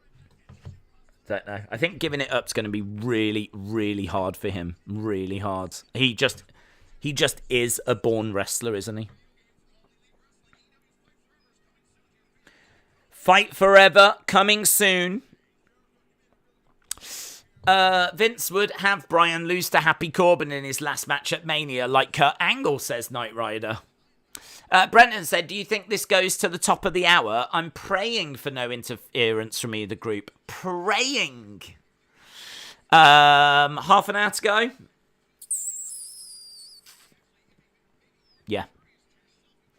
Yeah. I think 2 out of 3 falls. It's actually not a stacked card. You know, the only other things we've got are the Young Bucks, Tony Storm against Kilynn King, and Varsity Blondes against Gunn Club. There might have been some other stuff announced, but when we started our stream, that was all I could see. So, yeah, I think there is a really good chance that this takes us to the end of the first hour. Okay, right. Garcia has got Danielson in a bit of a pile driver position, and he hits the pile driver. Danielson goes down. So Danielson spiked. Dragon Sleeper applied by Garcia. Jericho says he's out when he's quite clearly not out, but obviously Jericho rooting for Garcia to get the victory here. Oh, the rep. Yeah, he has gone out. So Garcia has taken the first fall.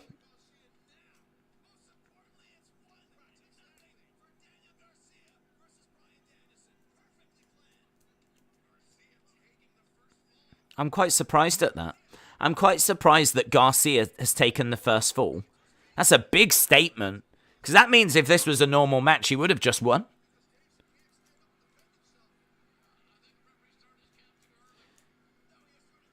Danielson over in the corner and kicks coming in by Garcia. So we're into the second fall. I mean, look, I can see Danielson winning this, and then Garcia's going to turn around and say, if this was a normal match, I would have won that. I would have won that. I won the first fall. If that was the normal match, I would have won that match. So maybe it's a way of giving something for Garcia to kind of gloat about afterwards. 2 out of 3. 2 out of 3. Is out. Danielson is asleep. Chop coming in. We've got Danielson back in the corner, slumped down, still selling the effects of that Dragon Sleeper. Just showing his chest as well from where those chops have taken their toll. Another chop coming in. We could be getting to somewhere special with this match, you know. I don't think that first fall was that special, but it has laid some really interesting foundations. You've got a groggy Bryan Danielson, who is really seemingly struggling. His selling here is great right now. You know, he really is looking like he's just on the verge of defeat. So that's obviously going to massively play into the emotion of the match. But also they were just showing his chest and how red raw his chest is. So again, just really putting over those chops, those strikes, the effect they're having. So they're showing that all this stuff, even though it might not be the most interesting in the world, just watching them like chop away, it's having an effect. It's having an effect. Danielson dumps Garcia to the outside. So we've got Danielson down in the ring. Garcia is taking up some tape from the mat. I don't know if he was doing that on purpose. Those railings just shot into that front row. I don't think they were thrilled about it. I just know those railings are such a problem. I really think they're a problem.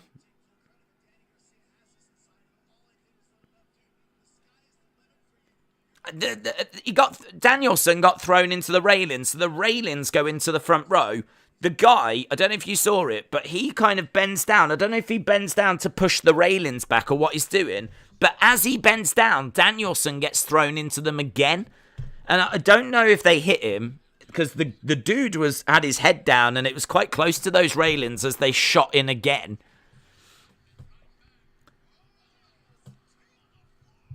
I don't know why they don't change that. I really don't know why they don't change that. I don't know why they don't change the railings to just barricades.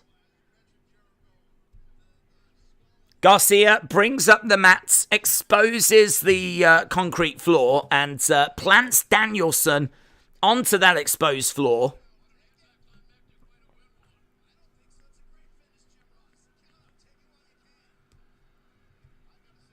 So Garcia back in the ring. We're at commercial break.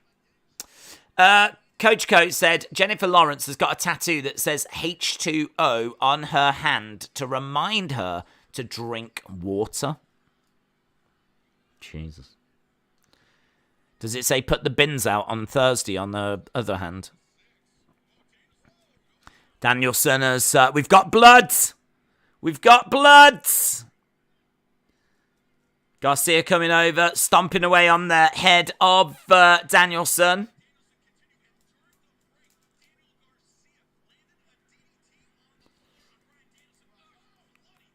There was the DDT. I mean, I don't know if that blood is genuine. Liv's title reign is not hitting because she's not credible enough. She's the weakest women's champion we've had. She's brought the title down. WWE need to do something, says Big Time Baxter. Kicks coming in by Danielson. Firing back. And again, another kick. Down goes Danielson.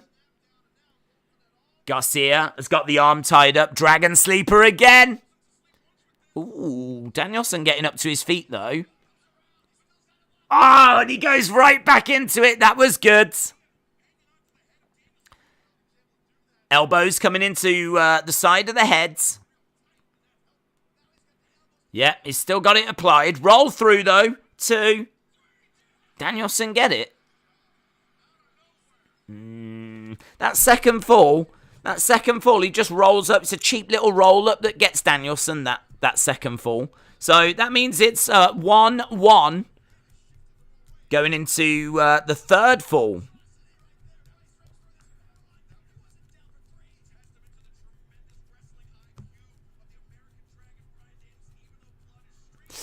I wish AEW was more than an indie company with a TV deal, says Enigma. Someone always bleeds in AEW, says Donalds. 1-1. Upside down is Garcia. Kicks coming in by Danielson. Crowd yes-ing away as Danielson fires in those kicks.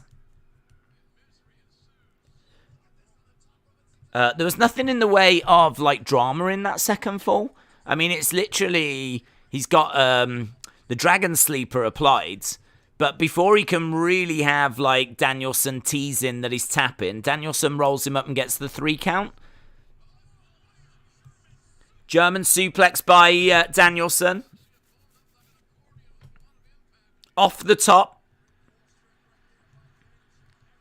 I would imagine this third fall is maybe where you're going to get a lot of those 2 counts.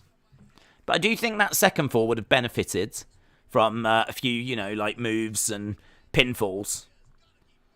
Missile dropkick by Danielson. Garcia goes across the ring and goes to the outside. Don't think this makes the top of the hour now that I think about it. Third fall taking 20 minutes. Don't see it, says Brenton. Her other hand says take out the jugs. Oh, good advice.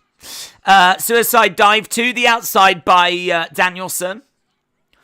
We're going to hear from Jungle Boy tonight. We got Toni Storm taking on Kilynn King. And, of course, that Trios Championship. Garcia on the outside with Danielson. And Danielson's got Garcia by the arms, pulling him into that ring post. And again, just colliding that post, smashing that post into his shoulder. Garcia reverses. Both guys are down on the outside. Do you see we might get Casemiro? I know it's a wrestling stream, so if you don't want to talk about it, but it's great news for us. I don't like the wages. If the wages are true and it's $350,000 a week, I'm not keen on that. He's a great player. I totally understand that it's exciting, but I don't know. What does that do to the wage structure? Casemiro coming in for $350. I mean, that's the problem we're in, isn't it? You've got to spend that kind of money now to attract those kinds of players because we haven't got Champions League.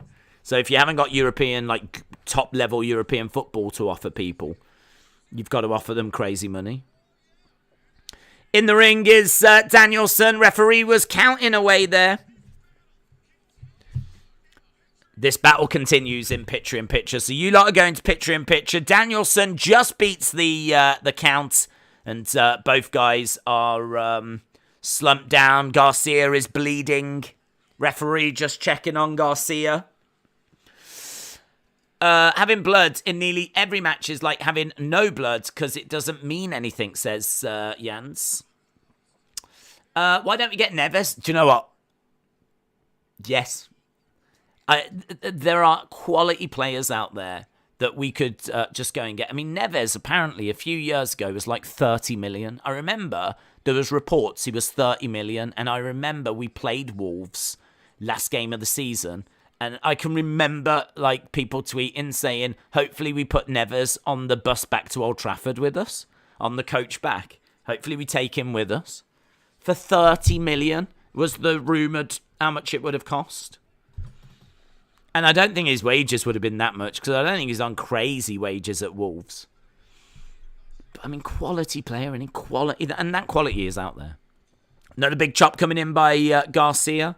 But listen, if we get Casemiro, I'm not going to be complaining at all. I do just worry about those wages, though.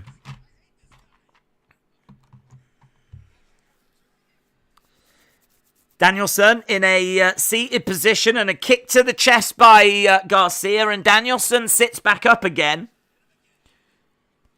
Garcia again with a strike. And Danielson sits back up again. Chop coming in, and again.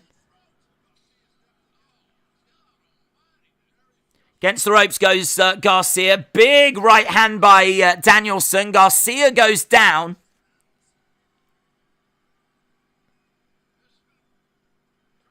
Sticks the middle finger up to Garcia. Garcia is down in the corner. I don't know if we're back from picture in picture. But we got big heavy kicks coming in now by Danielson. Heavy kicks. These look good. Garcia saying, give me more of those.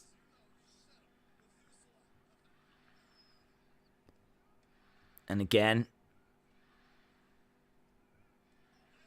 Garcia blocks that last one. Clothesline to the back of the head as Danielson goes down.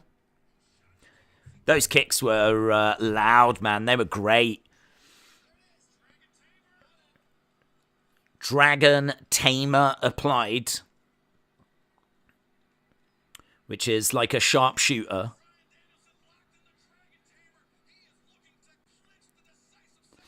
And now, the arms hook, though, into a crossface. Roll through. He's going for the label. Crossface applied by Danielson. Reversed by Garcia. One. Nice strike coming in there by slap coming in by Garcia. Danielson goes back. Garcia charges over. Drop kick in the corner.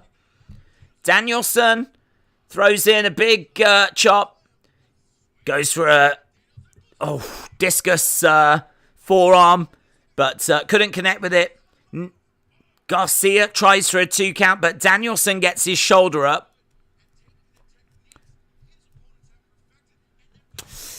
We just have to face facts as United fans. Not going to change whilst the Glazers are still there, says James. NH said, whoever said the sight of blood is supposed to be shocking, it makes strikes more believable, but I highly doubt when wrestlers bleed, they're thinking this will shock them. Forearm by Danielson. Again, strikes coming in. Danielson goes down.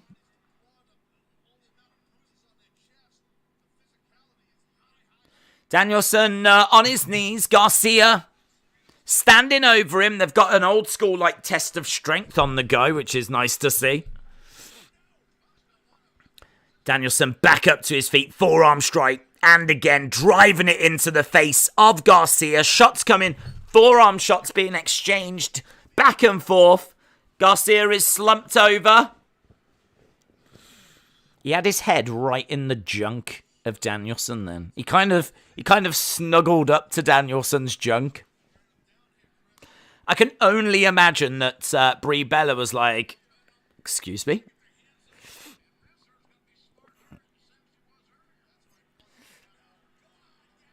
Danielson standing over Garcia. He's still got him by the arms. Garcia rolls him over. Now it's Garcia stomping away on Danielson. He is just stomping away on his head. Danielson gets Garcia down.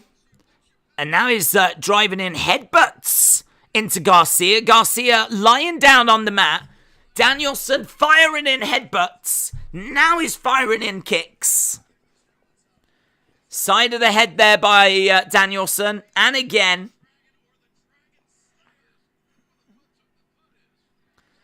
The foot going right. It's driving it into like the ear.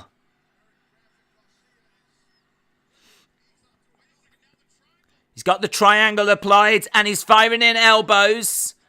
Garcia could be out here, but Garcia's trying to battle his way. He's managed to get to a standing base. He's trying to use his strength to power out of it, but he's still in that triangle. These two throwing in shots to each other. Danielson trying to transition into that crossface again. The label lock applied. Garcia is trying to get over to the ropes. Jericho says, I believe in you, Garcia. Elbow shot to the side of the head. And again, just raining these strikes down. And again, right back into that label. That's in deep, man. And that's it. Referee calls it. Danielson gets it. The label lock was in deep. Danielson wins. Let me know, how would you score that? Out of 10, how would you score it? Danielson wins. What a match, says Ryan. Yeah, how would you score that match? The right man won, says Anna. That was insanity, says Joel. Danielson wins, says Jay. 5, says 1 Minute Wrestler. What a match, says Jeremy. Heather says yes. 8, says Lone Star Friend. Jaden enjoyed it. Heather said 475. Doppelganger says 8. Joel says 9. Edward, hello. Very good match, 8. Zoom Station says 5. Shakim said 3. Zachary says 7. Johnny says 4. Just Nick says 6. It did pick up towards the end. Larry says 8. 475. This is interesting. What's your score prediction? Liverpool, Man United. Neither team have won yet. Oh, I think you'd have to say Liverpool are winning it. Probably go. I think if it's 2-0 is what I'm expecting. If it's worse than that, then if United lose 3-0, then it's going to be painful. 4-0 is going to be horrific. 5-0's a disaster. 6-0 I don't even want to think about. But I've got to be thinking something like 2-0 Liverpool. First 2 falls were badly booked, says Johnny. Out of 10? Out of 10, out of 5, whatever you want. Tends to be out of 5, doesn't it, for like matches, if you do the old Meltzer 5-star rating. But I don't, there's no hate for people that score it out of 10. Jericho has attacked Danielson from behind. Danielson goes down. And now we've got... Garcia's just got Jericho. He's pulled Jericho off of Danielson. These two have just been in quite the war. I think Danielson has made an impact on Garcia. Garcia has just prevented Jericho. And now Jericho's like saying some words. Garcia knocks his hand out the way. Is Garcia going to join Blackpool Combat Club now, do you think?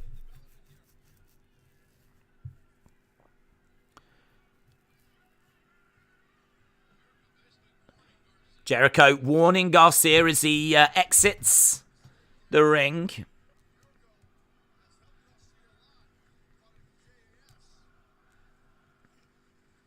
You're a wrestler is the chant.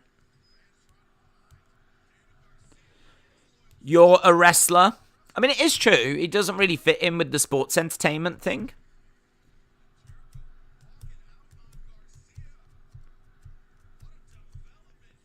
So, Jericho walking away. Garcia conflicted. He's just been in a wrestling match. And I think Danielson's saying, can you hear what they're saying? And there we go. End of the segment. Garcia just made the list. Blazed, hello. Garcia was one of the names first mentioned for Blackpool Combat Club. Jonathan said Brian got a 10. Daniel got a 0, so that makes sense. It's a 5. I had a feeling he would join Blackpool Combat Club, says Joe. Old school back wrestling, extreme blood, says Brandon. Joel says, what a crowd, what a match. Days, I'll have to take a picture of my Funko Pops to show you. Do it. Go for it. Right, we're backstage with Private Party, and we've got Swerve and Keith Lee.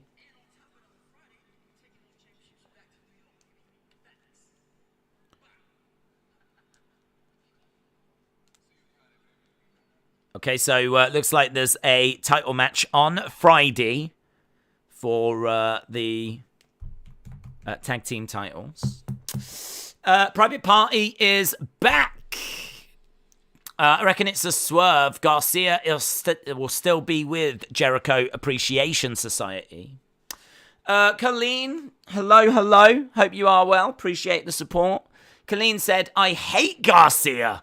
Supposedly fades with the third fall, no tap, then immediately wakes up and the bell rings. I would just lay flat in the ring. Thoughts? I actually think that some of the selling during that match was a little bit questionable. There was a lot of strikes. I really like how Danielson was selling the effects of that Dragon Sleeper from the first fall, and I think Danielson's selling actually was quite good. But there was a lot of shots and a lot of kicks that were coming in that just seemingly, I don't know, it didn't really feel like it was building. I could see how red the body was getting. But I actually don't disagree. I think some of the kind of moments that they just seem to no-sell at sometimes, I think was kind of hurting a bit of the match, a bit of the psychology of the match. I mean, that match for me was good, but I don't know that it gets to great. I thought that we had set the table quite well. I think the first fall felt a bit flat, but because it's a 3 falls match, it's not bad. It's not the worst thing in the world if it feels a little bit flat. And as I said at the start of the second fall, I really like how Danielson was selling that first fall. So I really like that. So I was like, okay, I remember saying we might have something here because Danielson is really selling that first fall and he's going to have to really dig deep now to get through the rest of this match. But what I will say is there's quite a few moments after that where Danielson's standing and just trading blows and looking absolutely fine. So, I thought that some of the selling in there was a bit questionable. But there was some selling that I really enjoyed, like the end of the first going into the second. Second fall, that little roll-up thing just didn't do it for me. Like, that felt flat as well. So I think both of those first falls, the ending of them was just a little bit flat. The third fall carries the weight of the match, and the third fall has got a bit more drama to it. But lots of stomping, lots of striking. Selling is a little questionable. I think that Garcia's still got a way to go in order to deliver like 5-star matches, and for me that wasn't 5 stars. I don't even know whereabouts in the 4. Might have been a 4. Maybe, I don't know. Might have been a 4. That third fall is pretty good, but if I'm being completely honest, I'd probably give it a 3.5. I think if I really am honest with myself and look at the whole match as a whole, I'd probably be about 3.5. But if someone goes, nah, look, come on, after that's epic. That's just taking up a good chunk of the show. That's a 4-star match. Like, I ain't gonna. That wouldn't bother me. Oh, hello, we got Moxley in the ring now. We're back from commercial break.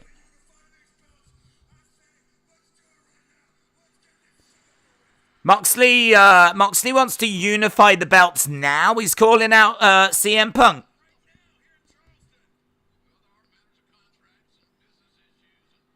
He's calling out CM Punk. CM Punk called out Hangman earlier. Hangman didn't come out. Now Moxley calling out CM Punk. Is CM Punk coming out? CM Punk's come out though. CM Punk seems to be alright with the idea of doing it now. He's making his way down, but the officials are preventing it again. Moxley charging over, trying to get at CM Punk. CM Punk raining in shots. These two being separated once more. Moxley going over and...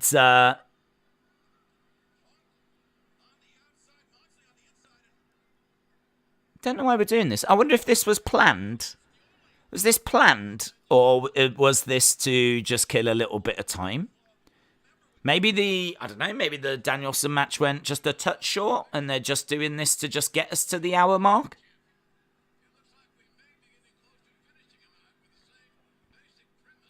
So, Blackpool Combat Club have come out. They're trying to... Claudio is trying to prevent Moxley. He's actually picking him up and carrying him away. He just picks him up and walks off with him.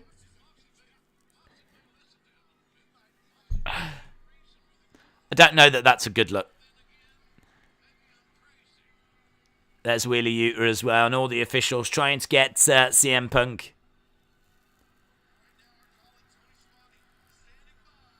out back. Okay, I think we might go backstage now to Jericho.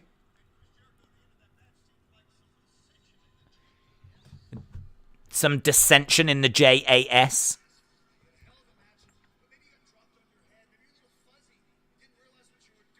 Maybe you got dropped on your head. Maybe you're a little bit fuzzy. So Jericho talking to Garcia.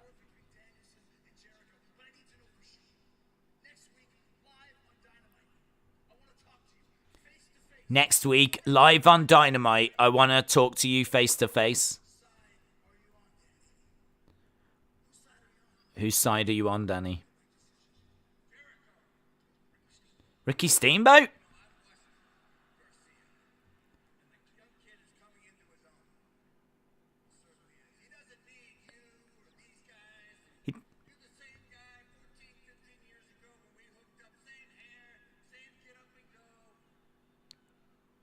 Yeah, do you remember those matches when he took on Jericho?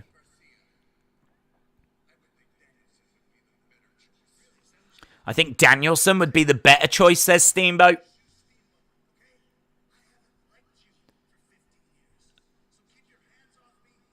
I haven't liked you for 15 years. Get your hands off me.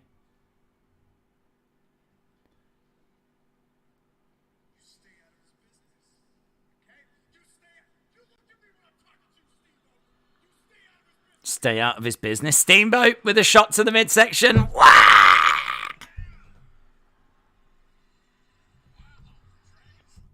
Steamboat. That's cool, isn't it? I do love how they use the legends. Thoughts on Garcia? Cornette and Last are tired of him, but from what I've seen, he's all right. I think he's got potential. And I think that he is someone that could go on to be a very good wrestler. Someone that can go in and deliver great matches on a consistent basis. I don't know how high up the card he's going to get. He would need to get that kind of consistency. Is someone that did have a nice run and caught people's attention. And I think that Danielson's still sees that in him. He doesn't have the best look. I think he could improve his look. I think his promos are okay, but I can't really remember any that are that memorable. But then saying that, apart from backstage little things, what opportunity has he had to talk? So, I don't know. I think I'd like to see a bit more from him in regards to the promos. But, ring-wise, he's very good. He's very clean. It's just I do agree with that comment earlier about some of his selling. And I do also think that he's got, a little bit more that he can, learn. I'm not seeing much in the way of innovation from his moveset. It's not like you see him doing loads of stuff you just don't see anywhere else. It's pretty standard stuff that you see from him. Strikes, clotheslines, dragon sleepers, suicide dives. Same old. I think he could really do with, a signature move and a great promo. Gun Club have already won. Gun Club against Varsity Blondes. I didn't even get a chance to write it down. Gun Club have won.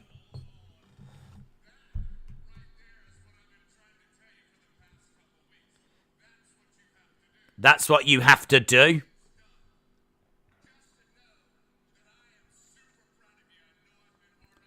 I know I've been hard on you, but I'm super proud of you.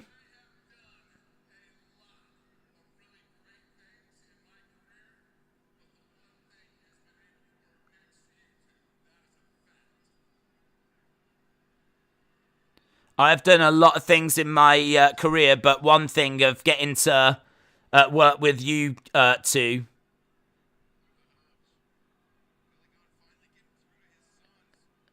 Right, well, hang on. Here comes Stokely Hathaway.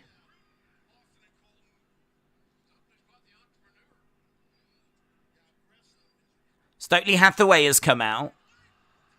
Gun Club attacking their dad.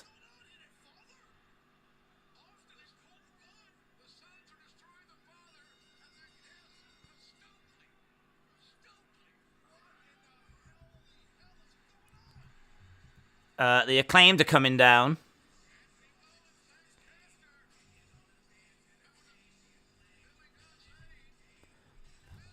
Okay. They attack their dads, yeah?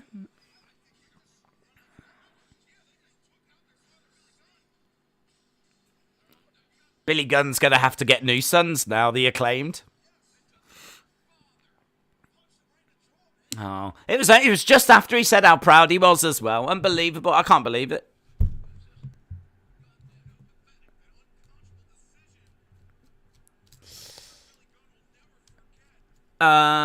It's too far, says Shola. The sons turn on the father, says Heather. Yo, listen. Yeah.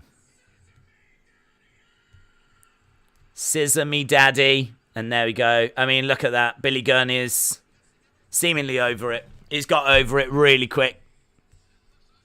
Smile on his face. There we go. He might have lost his sons, but he's gained some new sons in the Acclaimed. There we go. Scissor me, daddy. And he does, and everything is right with the world again. Yeah. Oh, yeah. Hang on, let's get the kids. Yay!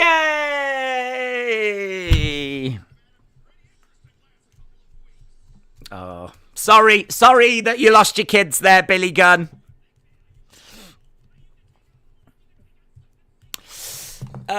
You're chatting rubbish about Garcia because he's never done a suicide dive, says Pete. I think you're sort of missing the point. Nick says AEW should have got Road Dogg and had Gun Club go with him. Aaron said that was funny. Darth said he's got the cool sons he always wanted. James said WTF, poor blondes, they deserve better.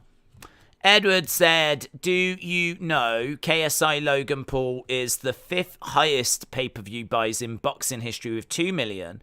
The only person who has more is Floyd Mayweather. Thoughts? I didn't know that, actually. Is that true?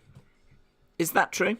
KSI Logan Paul 2 pay-per-view buys. Yeah, 2 million. Very good.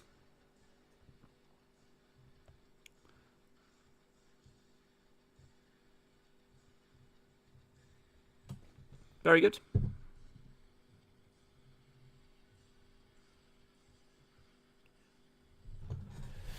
Thoughts? Very good. Road Dogg is barely south of 290 these days. Wrestling with Art said Road Dogg is the equivalent of Booker T. He talks a lot of beep, to try and stay relevant. AEW doesn't need him. Daniel said Eddie Hearn mentioned it today. Why did he mention it? That's weird. I haven't seen Eddie Hearn mention that, but isn't that a bit strange that he would mention that a rival fight did 2 million? That was awesome and stupid, and I like it, says Brent. Wilder versus Hellenius is October 15th. Will you be doing it? You know never to ask me that question. Get in your... Yeah, do halftime scores. Wrestling with Art Booker T knows what he is talking about. He can be better than Tony Khan. According to Kenny, he got vertigo off of an Okada dropkick, so he had it before even joining AEW. Blaze said the scissoring saved us, Billy Gunn's new sons. Conor Khabib did 2 million, Pacquiao as well. According to Kenny, he got... Oh, we read that one. Will tonight be the night that Luchasaurus splits with Jungle Boy? Don't know, we're going to be hearing from Jungle Boy, so we've still got that coming up. We've still got La Faction taking on Young Bucks. We've got Tony Storm taking on Kilynn King. And we've also got Jungle Boy promo. So we've got just over 50 minutes left of the show. It's been an easy show to watch.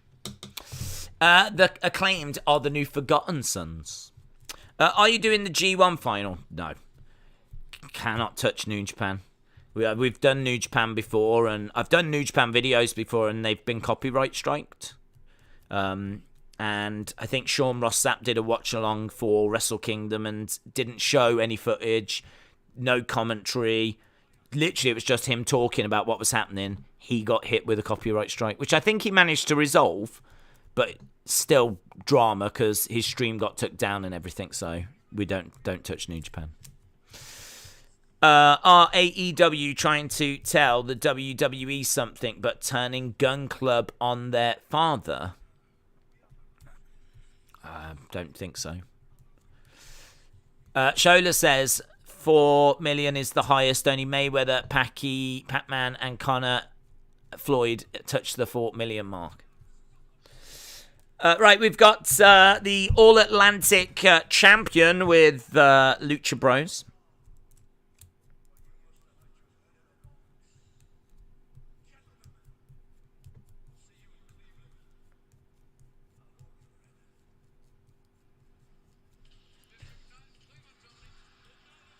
Okay, here comes Jungle Boy. Time for the Jungle Boy promo.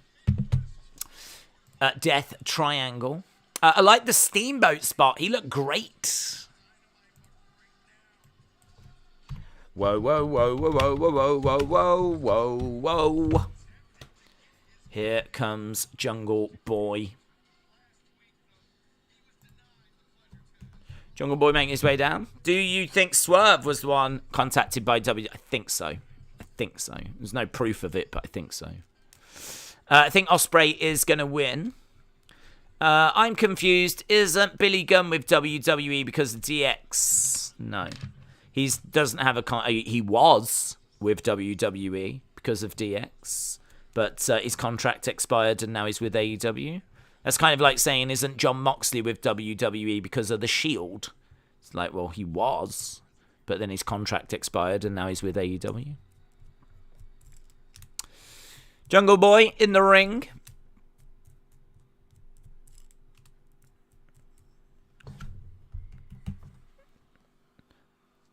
Okay, pacing around.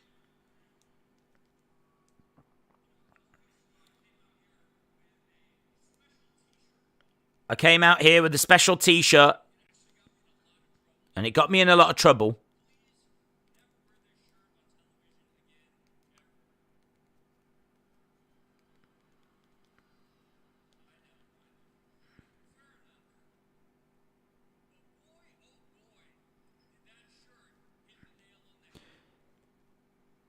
That shirt, I can't remember the shirt.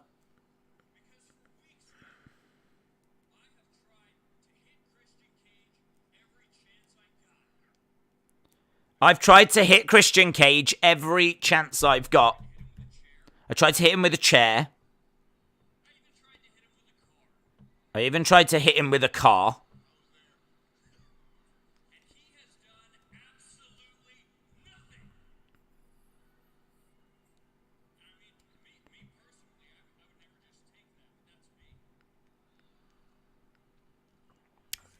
Not the strongest promo at the moment.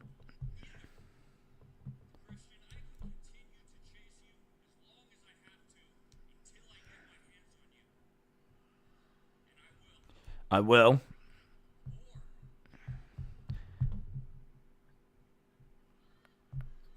Some what chants?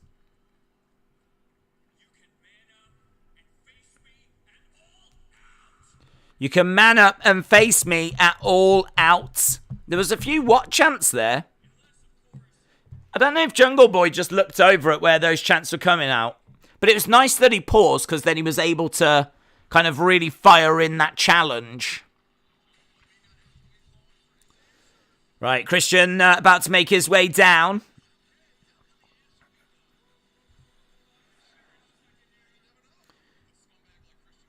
Is Christian.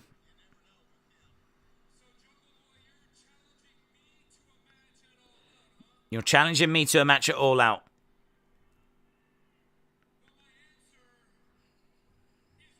My answer is no. Well, there we go. That's done. It's no. It's not happening. Do you think Zack Sabre Jr. will face Bryan Danielson at Wrestle Kingdom 17 or an AEW pay-per-view? Yes. I can't say Wrestle Kingdom, but I can say I expect the match to happen.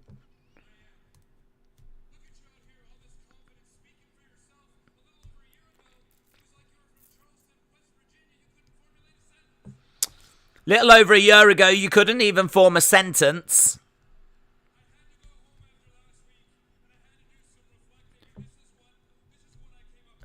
Okay.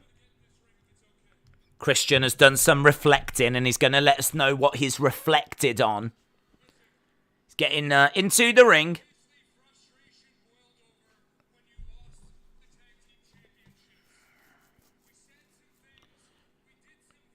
We said some things, we did some things that I don't think either of us meant.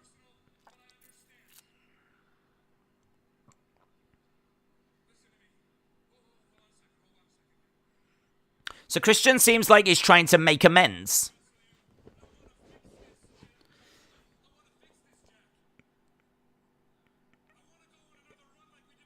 I want to fix this. I want to go on another run like we did before.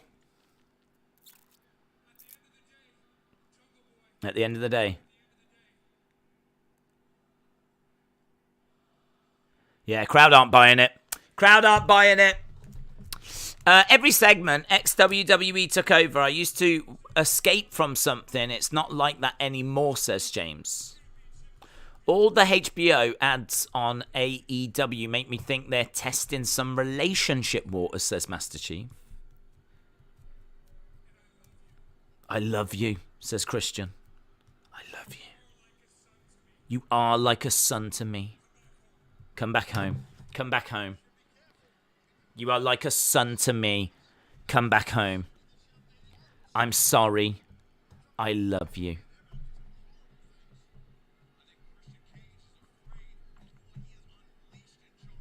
Yeah. Christian. I believe him. I believe him. I think that he should accept that offer. Reunite. Go on, Mom. Takedown by Jungle Boy. Jungle Boy went in. Double leg takedown. And throwing in some big shots to Christian. Christian trying to roll out the ring, but he doesn't. Jungle Boy drags him back in. Jumps on top of him like a Thez press. As Christian goes to the outside. Christian with a kick to the midsection. Grabs Jungle Boy, hurls him into the railings. Hurls him into the railings. Fourth member of Undisputed Era comes out with the Bucks. I'm coming home, tell the world I'm coming home, says Smurfy Tunes. Into the ring steps goes Christian. And again, getting smashed in those ring steps. Jungle Boy going up. Looks like he's going to, stomp on his head or something? He's standing on the arm of Christian. Oh, he comes down on the arm. He comes crashing down on the arm. The arm was on top of the ring steps. And now he's just smashing the back of his head into the ring steps. That was quite brutal. Right, I think we are going into a commercial break. There we go. Jungle Boy has snapped, said Justin. Oh my God. Christian doing great heel work on the mic, but this whole story is rotten and senseless, says Jens. Love the fact Jungle Boy went out after Christian first before Christian could blindside him. I destroyed Christian at SummerSlam 2011, said JMV official. That was a heel move. Doppelganger said security just don't care anymore. Come on, Jungle Boy, says Joe. The staff needs extra pay today, said Lone Star Friend. And Anna saying security deserve double pay. Yeah, there's a lot of talk about fighter pay and how much UFC fighters get paid. But God, wrestling security. Certainly in AEW, they definitely need to have a pay review. They're doing a lot of heavy lifting on this show. Does that hurt Cage's momentum? I don't think so. I think you've got to give Jungle Boy something. So I don't think it hurts his momentum. I mean, I'd imagine Christian will come back with some dastardly next week. Legend Killer, hello. Hope you are well. Justice for security. Jaden said, I'm sick of seeing the security guys. I don't know. Pretty soon, these security guys could have their own entrance music, couldn't they? We'll start knowing them by name. Here's Brian, Clive, Gerald, making their way down. Love these guys. Doing great work. AEW doing a great job pushing away from what? We'll never know. We will never know. Brendan said, so is Luchasaurus turning at All Out? God, I hope not.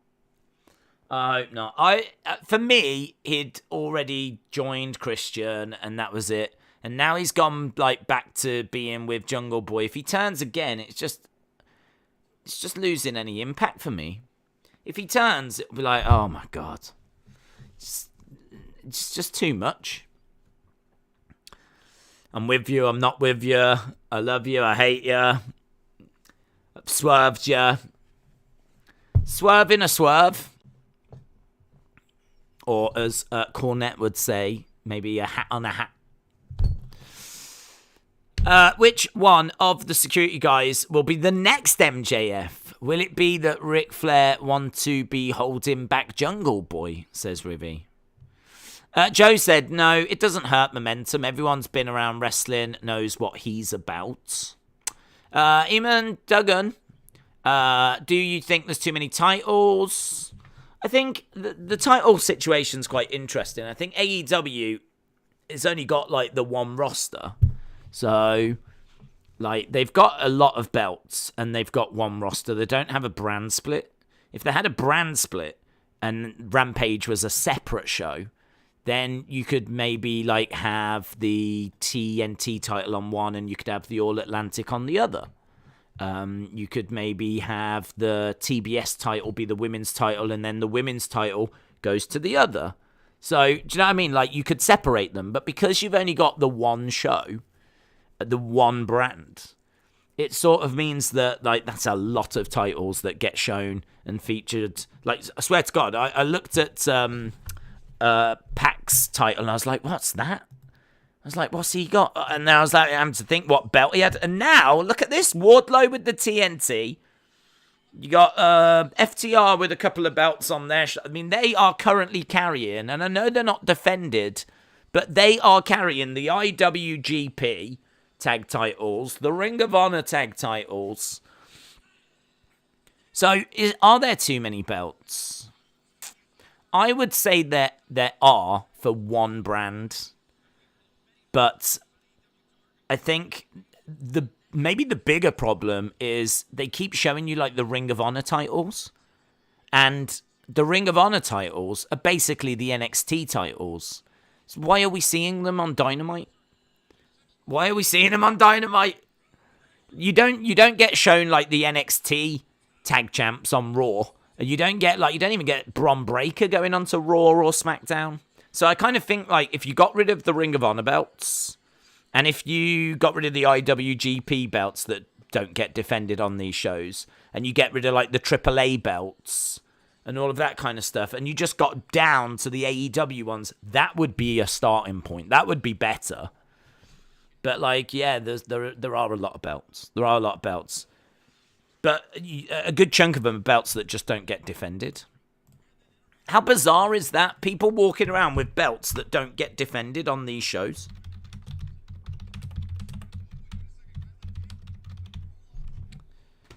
Toni Storm against Kilynn King. FTR is carrying 3 sets, not 2. Oh, I didn't even see the third. They had 2 on their shoulders. They probably had the others around their waist. It's got to the point where they can't even carry them all. Ring of Honor doesn't have a TV show. Yeah, no, but even so. I just kind of think like that's... I mean, maybe that's just a temporary issue then. Maybe it is just a case of once it gets a TV show, then we won't see them. Because maybe those stars go to Ring of Honor. But I got a sneaky feeling you will. I got a sneaky feeling you will still be seeing, even when it gets a TV show, these champions showing up on Dynamite, bringing their belts in.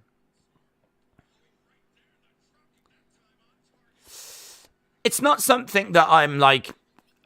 It's not something that I think is a drastic problem. It's not something that I think, you know... If people want to tell me there's not too many belts, I don't care. It's not something that really affects me that much.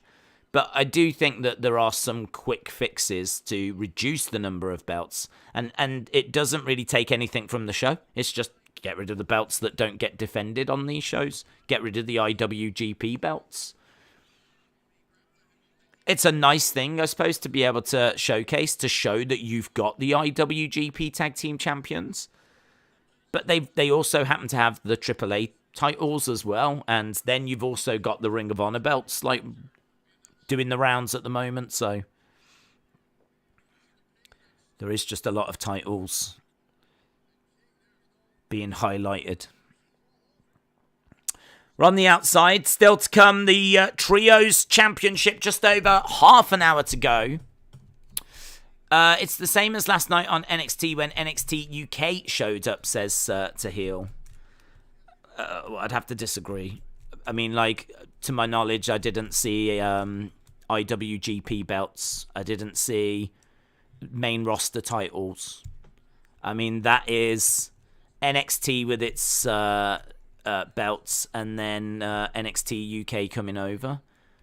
But there wasn't, like, all these other additional belts. There's no FTW belt, is there? In NXT. There's no IWGP belt. There's no AAA belts. We've seen Impact belts being used over on... We've seen NWA belts being used in AEW. If it was only AEW and Ring of Honor, even that would be a starting point.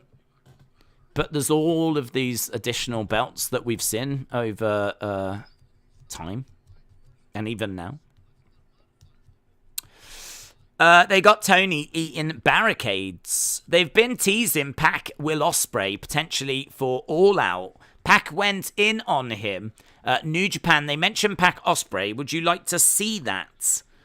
Would I like to see it?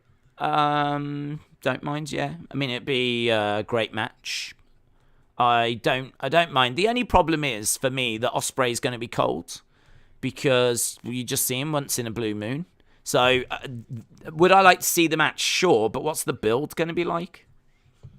What's the build going to be like? What's the story going to be? If it's literally, let's just have a match, I just don't think that's just... It caters to a certain audience. You know, the audience that watch New Japan, which I have to think is a very small percentage. And maybe Ospreay has picked up some new fans because of Forbidden Door. But listen, that is not exciting the masses. It's not. That's not going to excite the masses.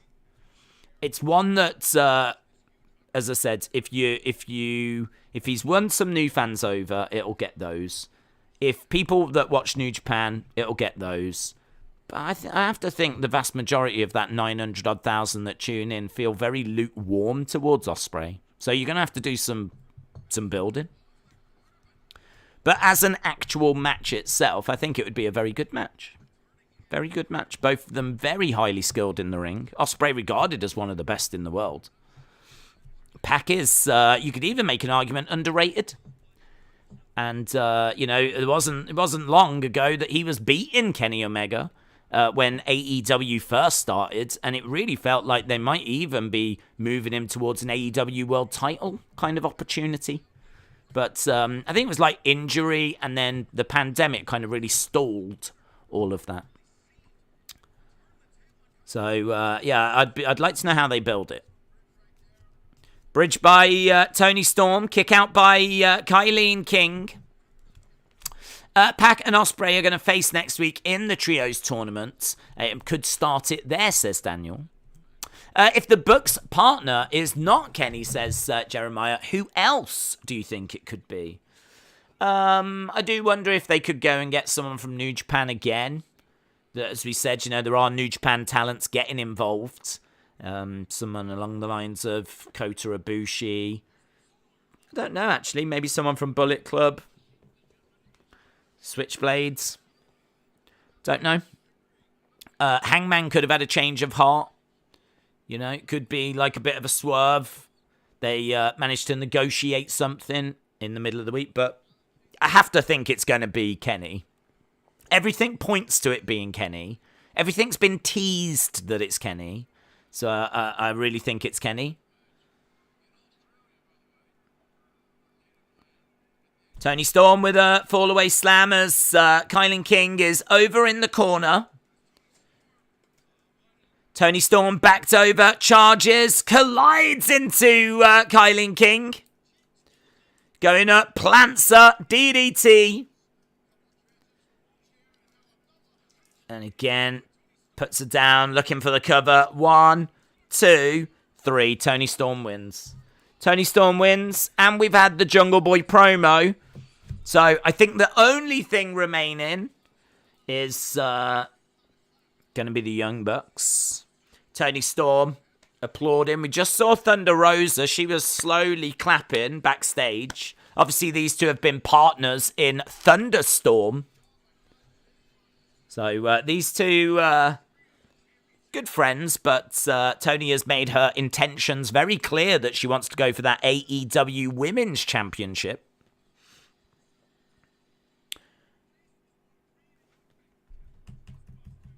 Just seeing Trustbusters.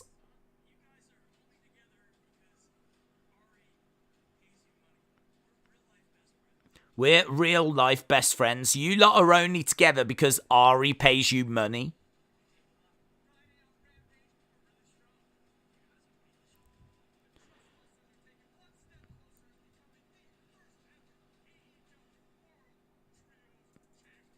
Okay, so Trustbusters. Why is Sunny in that group? Sunny Kiss just doesn't seem to work in that group to me. I didn't even know that Sunny Kiss was a part of that group.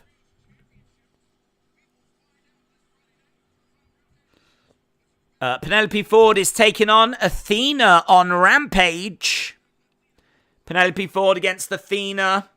Claudio is going to be cutting a promo.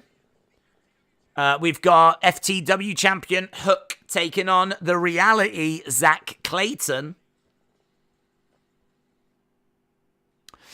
I pulled some strings to get some seats. Had to fluff a couple of Canadian mounties. Oh. NWA 74 soon. I can't wait. Camille against Taya Valkyrie for the women's title is going to be fire.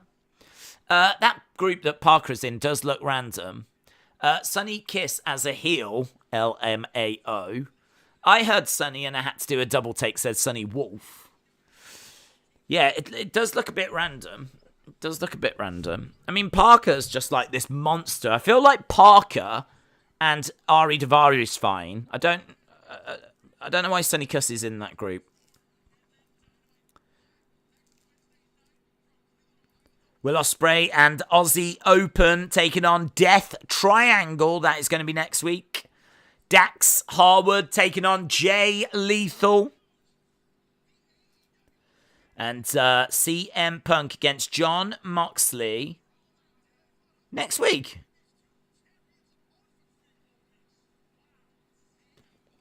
Is that next week? Punk against Moxley next week. Where did that come from? Is that because they've been desperately trying to get at each other all show? It just can't wait. It can't wait. Fair enough. Right, here we go then. Here we go. Young Bucks and versus La Faction.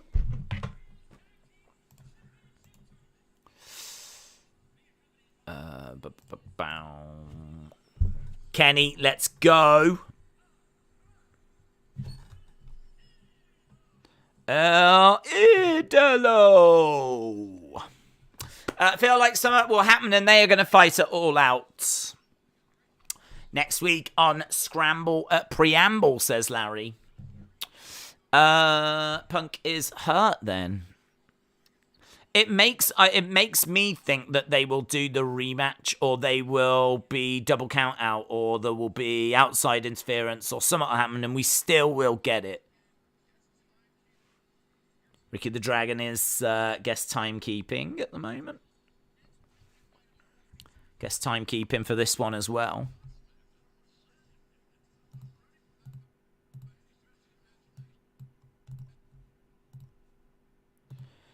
So, La Faction have made their way down.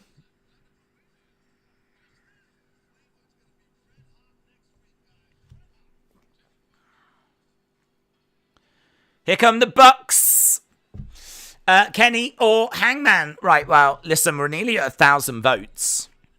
Nearly at 1,000 votes. And I can tell you that 76% of you reckon that it will be Kenny Omega.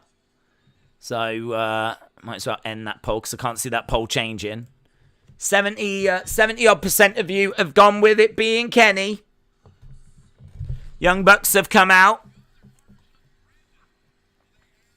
If it is going to be Kenny, it's been a long time. Making his way down. Where are you, Kenny? Brandon Cutler making his way down as well.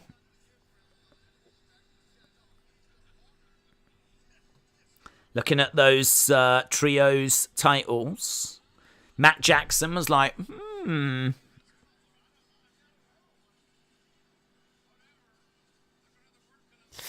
Okay, Young Bucks. Yeah, it's got to be Kenny. They're really building it up. I mean, Matt Jackson just stood on the top and went like that. I want to hear you guys.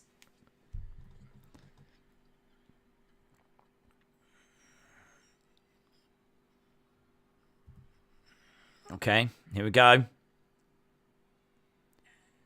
And now.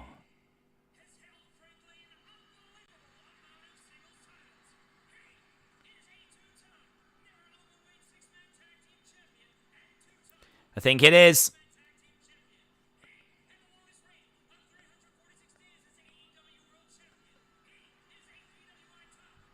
They're going, so they're reading out the list of achievements.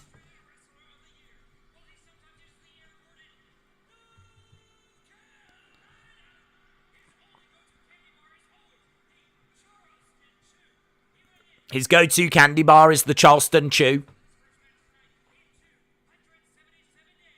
His first match in 277 days.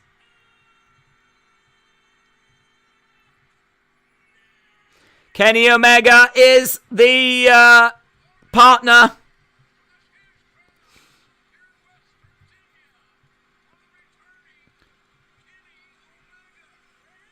Yeah, where is he? We haven't seen him yet. Kenny Omega. And there he is. Kenny Omega walks out. Kenny Omega is here. Kenny Omega in a black jacket. He's with Don and Nakazawa.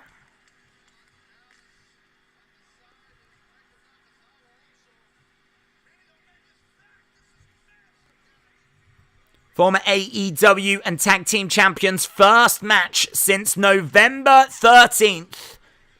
Kenny Omega. Huge reaction for Kenny. Oh my God. I'm glad he's here.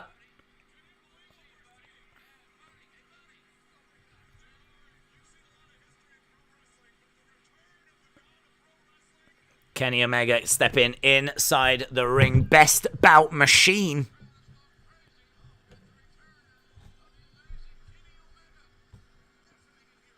Yeah, crowd have gone crazy here. It's a big, big reaction for him. It's a big reaction. He does look, he looks all right. Obviously, it's going to be a while for him to get back into the rhythm of this. This is why him being in the triples makes a lot of sense.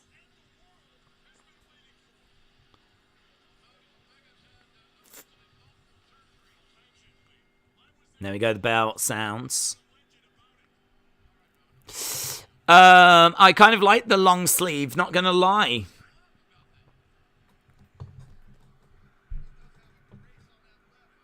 Yeah, he has got a brace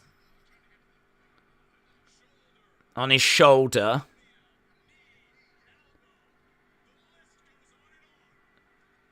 His shoulder, his knee, his elbow. Kenny Omega is literally flipping, falling apart.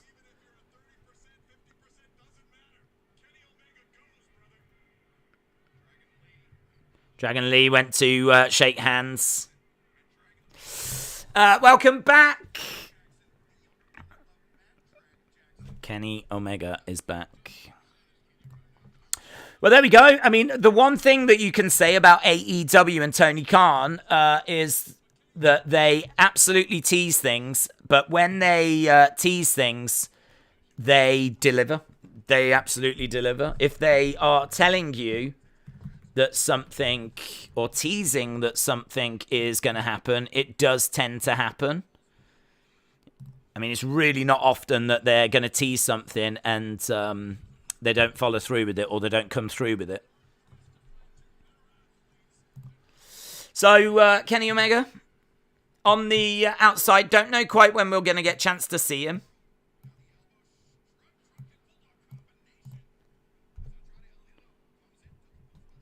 Okay, we are underway. Omega against Punk. Buckets. I'm not a huge fan of Kenny, but I hate to say you're all going to be surprised. I like him better than Roman, says Evan. Thoughts on Joshua against Usyk? I worry for Joshua. I worry for Joshua because I think Usyk's the faster, more skilled boxer. I think Joshua's definitely got a path to victory, but it's going to be very difficult. Very difficult. Kenny Omega steps inside the ring then. We've got 20 minutes to go. 20 minutes left in this one. Obviously, we're not going to be... I don't expect to see tons of Kenny in there. I don't expect tons of Kenny Omega.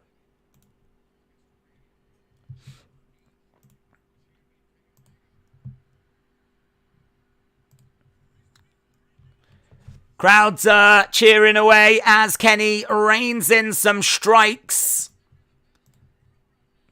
on Dragon Lee. I think did JR just said he might be the best in the world right now. He's only just come back, JR.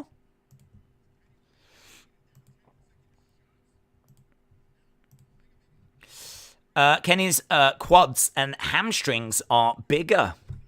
Oh, I can't say I've noticed. Here we go. We should have some images. We do have them. Turn this down. So, massive breaking news coming out of AEW Dynamite. It was teased all week that the Young Bucks had a mystery partner. We got to the main event of Dynamite, and that mystery partner was revealed to be Kenny Omega. Kenny Omega back for the first time in, I think it was 277 days. The graphic on screen, as you can see, this is his first match since November 13th. Kenny Omega, arguably the biggest star they've got. Obviously, they've got Danielson, they've got CM Punk. They've got some big names, but Kenny is right up there, absolutely right up there. And the crowd reaction was absolutely huge.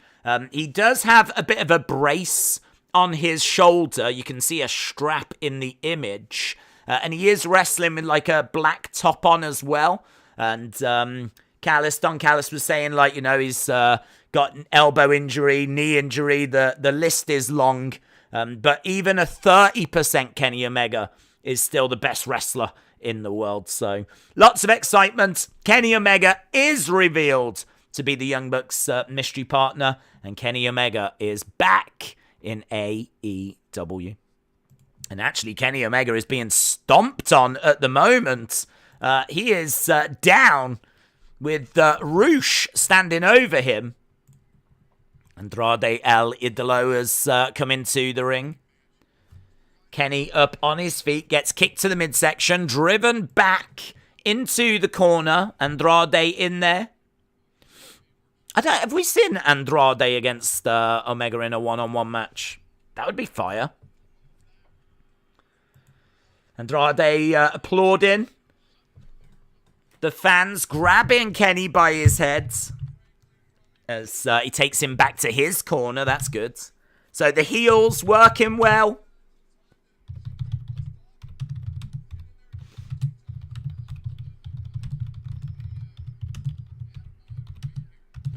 Kenny down. Roosh is in the ring. Stomping away. How long have we got? We've got 16 minutes left here. 16 minutes left of the show. I do, of course, expect Kenny and the Bucks to be victorious tonight. Kenny is in the ring a lot more than I was expecting. He's in there all this time. And he's being worked on by multiple different opponents. Dragon Lee is in the ring at the moment. I just saw as well, on the outside, we've still got Kip Sabian with that box on his head. That must have been, I don't even know how long now. Are we ever going to do anything else with him? Is he ever actually going to arrive and, interfere and take the box off, or... I don't know what we're doing with Kip Sabian. Every week is in the crowd.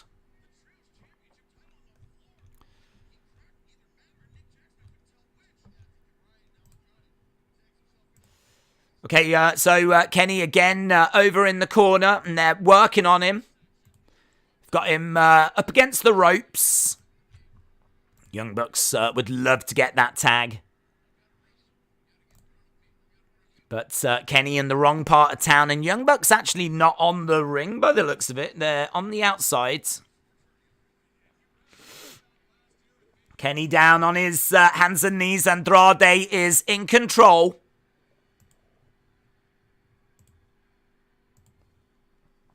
Big forearm strikes here by Andrade, driving Kenny back.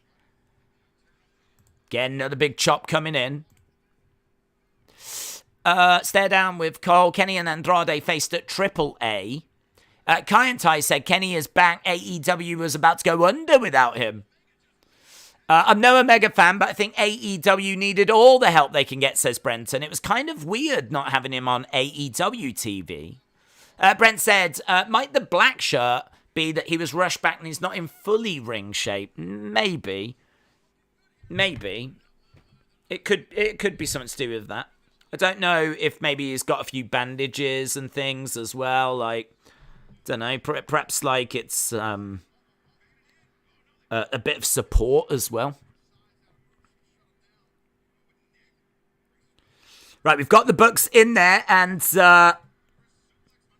Kenny's still down. Coming over. Double axe handle by Kenny. Okay, so we've got the Elite with a triple suplex on La Faction.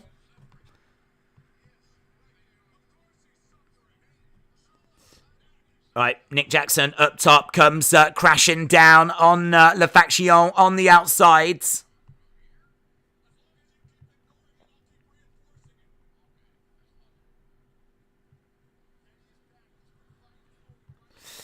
Against the ropes. Nick Jackson up to the outside. Super kick.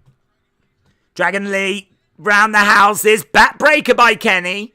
Now we're seeing the Elite kind of working well together. They're definitely in a rhythm.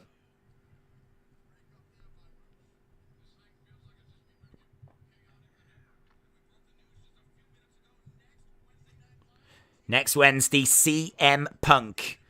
CM Punk. Taking on Moxley.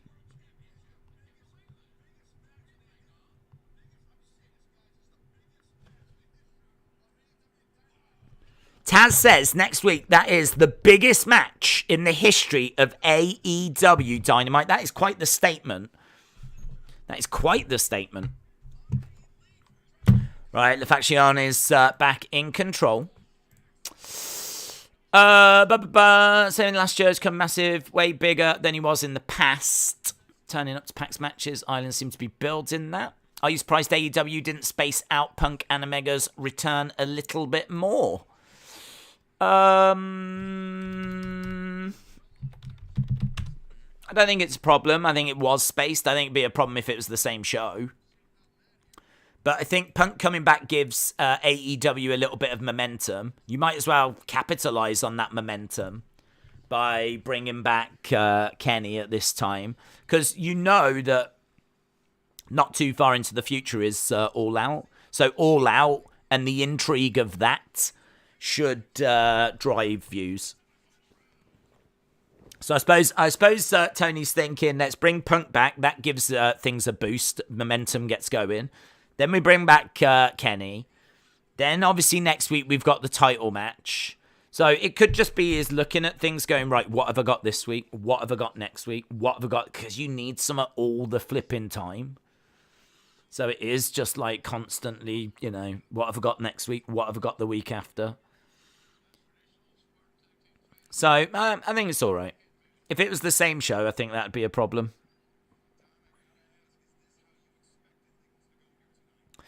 It's amazing seeing Andrade, Roosh, and Dragon Lee teaming. I freaking love it, says James. How could they put that match on Dynamite, Moxley against Punk?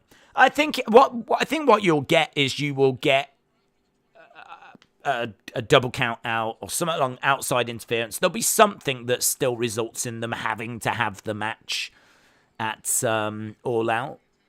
I kind of like the fact that they really want to get at each other and they don't want to wait. I kind of like that. And so Tony Khan's gone, right, well, let's not wait then. Let's do it. Let's do the match. But I still expect there to be something that's going to prevent a clean finish. It's a given that Bucks Omega win the Trios title. Tony Khan said he didn't want to introduce it until Omega was back, says Wrestling with Art. My prediction is CM Punk against MJF. MJF will return next week and then attack the winner of the world title match. Knight Rider said it might be Punk Kenny at All Out, just saying. David said it would be great if Tony Khan has MJF return after Moxley Punk build towards MJF versus winner at All Out. Maybe Hangman or Kingston get involved, says James. Gene said, what's happening to Man United? They're struggling. I think what started as bad form has become a complete lack of confidence. Really even a slight destruction of character. I think there's a real crisis that only fresh faces can really help. I don't know why we don't turn to the kids. I really have no idea why we don't play Iqbal and Gardner and all those players. We've got some good, promising youngsters, and I don't know why we don't just put them in and give the first teamers a chance to just get out of the fire for a bit. But yeah, the team we put out against Liverpool is going to be really interesting. Really interesting, because you can't keep playing Fred and McTominay. Because you're just going to keep getting the same results that you keep getting.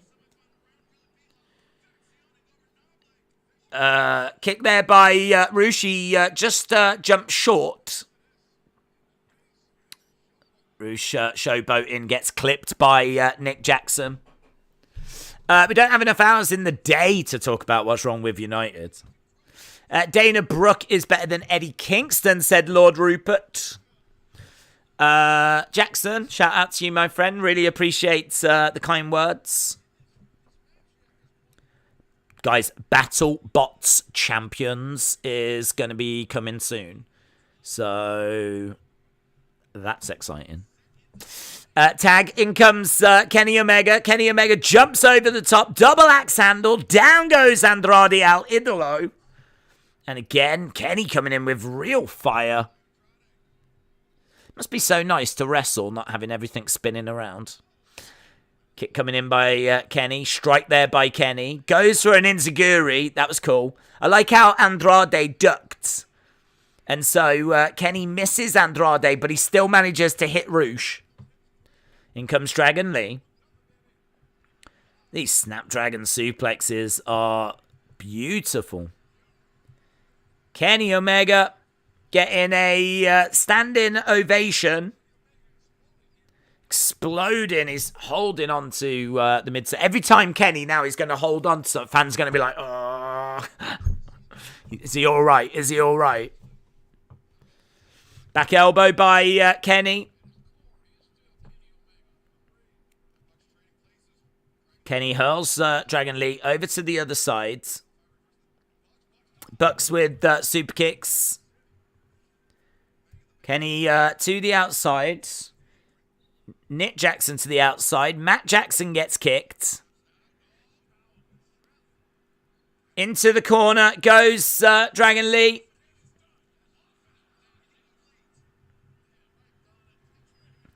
Some big spot there where both Kenny and Nick Jackson do kind of enziguris on the outside.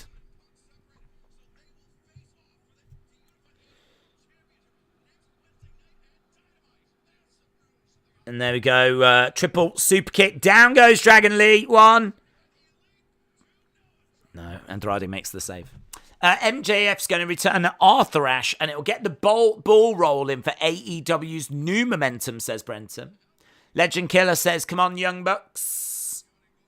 Imagine if MJF returns. Well, I wouldn't do it tonight. I would do it probably at All Out. Do it at All Out.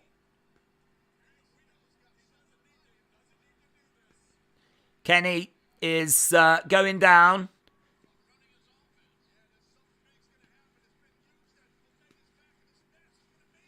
Omega going against the ropes, going to go over the top. Oh, gets caught by Dragon Lee. Dragon Lee with Kenny. Kenny landing on his feet. Moves out the way. Dragon Lee goes to the outside. Now Kenny going for it again. Against the ropes. No, Kenny can't do it. His knee keeps giving out on him. There we go. Now he's going for it, but now he gets tripped over. I know. Terminator time. It won't happen, but if Bucks and Omega lose and Bucks turn on Kenny, says James.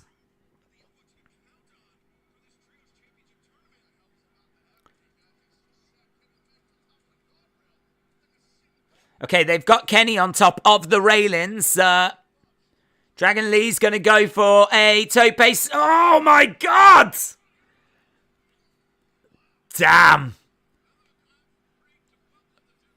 Wow, that's impressive. That's impressive. They put Kenny on top of the railing. Dragon Lee goes against the rope. Suicide dives like an absolute bullet out of a gun. Spears Kenny off the top of that railing. They go crashing down onto that concrete floor. This is awesome, chant. That was amazing. And a 2 count. I mean, that thing should be ending the match, man.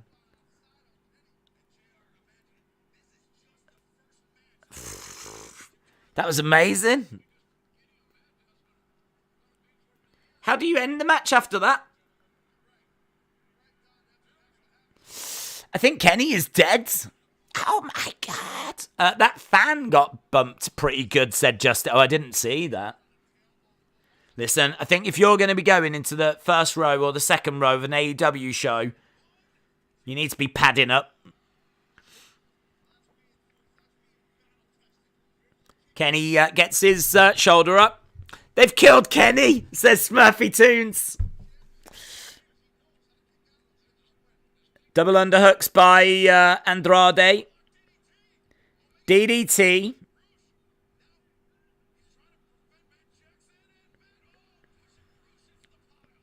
Roosh gets pushed into Andrade. That breaks the pin. They're going to injure him again. Fair play for Kenny taking that. Was that Charlotte Flair's move? I don't know which one you're talking about. Knee strike, V-trigger. Kenny on Roosh. We're getting down to the dying moments of the show. Omega going against the ropes. Could it be a one-winged?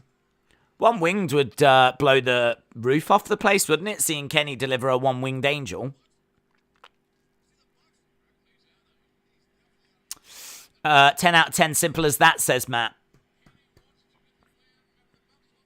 He is looking for it. He's going for one-winged. He's got Dragon Lee up on his shoulders. Oh, he gets it. It's not the best. It's not the best one-winged. He has him up and he just kind of like flops over. But in a way, I mean, it's kind of nice that Kenny is selling the effects of everything, you know? So in a way, it's a one-wing that does suit the match. It's a one-wing that fits. But he has him up and he just... Oh. But it is a win for Kenny and the Young Bucks. Thank God I was wrong. Great match. Let's go. Let's go.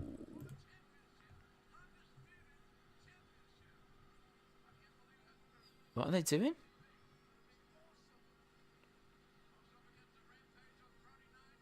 Dragon Lee is up on his feet.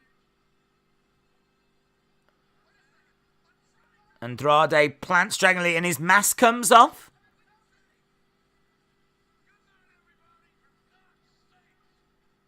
Why is his mask just came off? Dragon Lee's mask just fell off. Right at the end of the show. I don't think that was meant to happen. But then why did he loosen it? Before he hits that DDT, he purposefully loosens the mask. And then he hits the DDT and then the mask comes off. You only briefly get to see, but... Don't know. Strange ending. Yeah, strange. That was weird. Yeah. The cameraman didn't even focus on it. Like, yeah, it was strange. The cameraman went back to Kenny and the Young Bucks. I don't know, did we run out of time? Was that meant to have played out a little longer? Because at the end of the show, I can totally understand why you would want to focus on Young Bucks and focus on Kenny. I think if you're going to do a turn, you probably should have waited till next week and maybe done some next week. Because trying to like, wow, well done, Kenny's back, celebrating, trying to, with the dying moments, focus on Kenny and then try and focus on Andrade turning on Dragon Lee in the ring. I think that was difficult to do. And then his mask popped off. Silly Billy. Right, what do you score AEW Dynamite?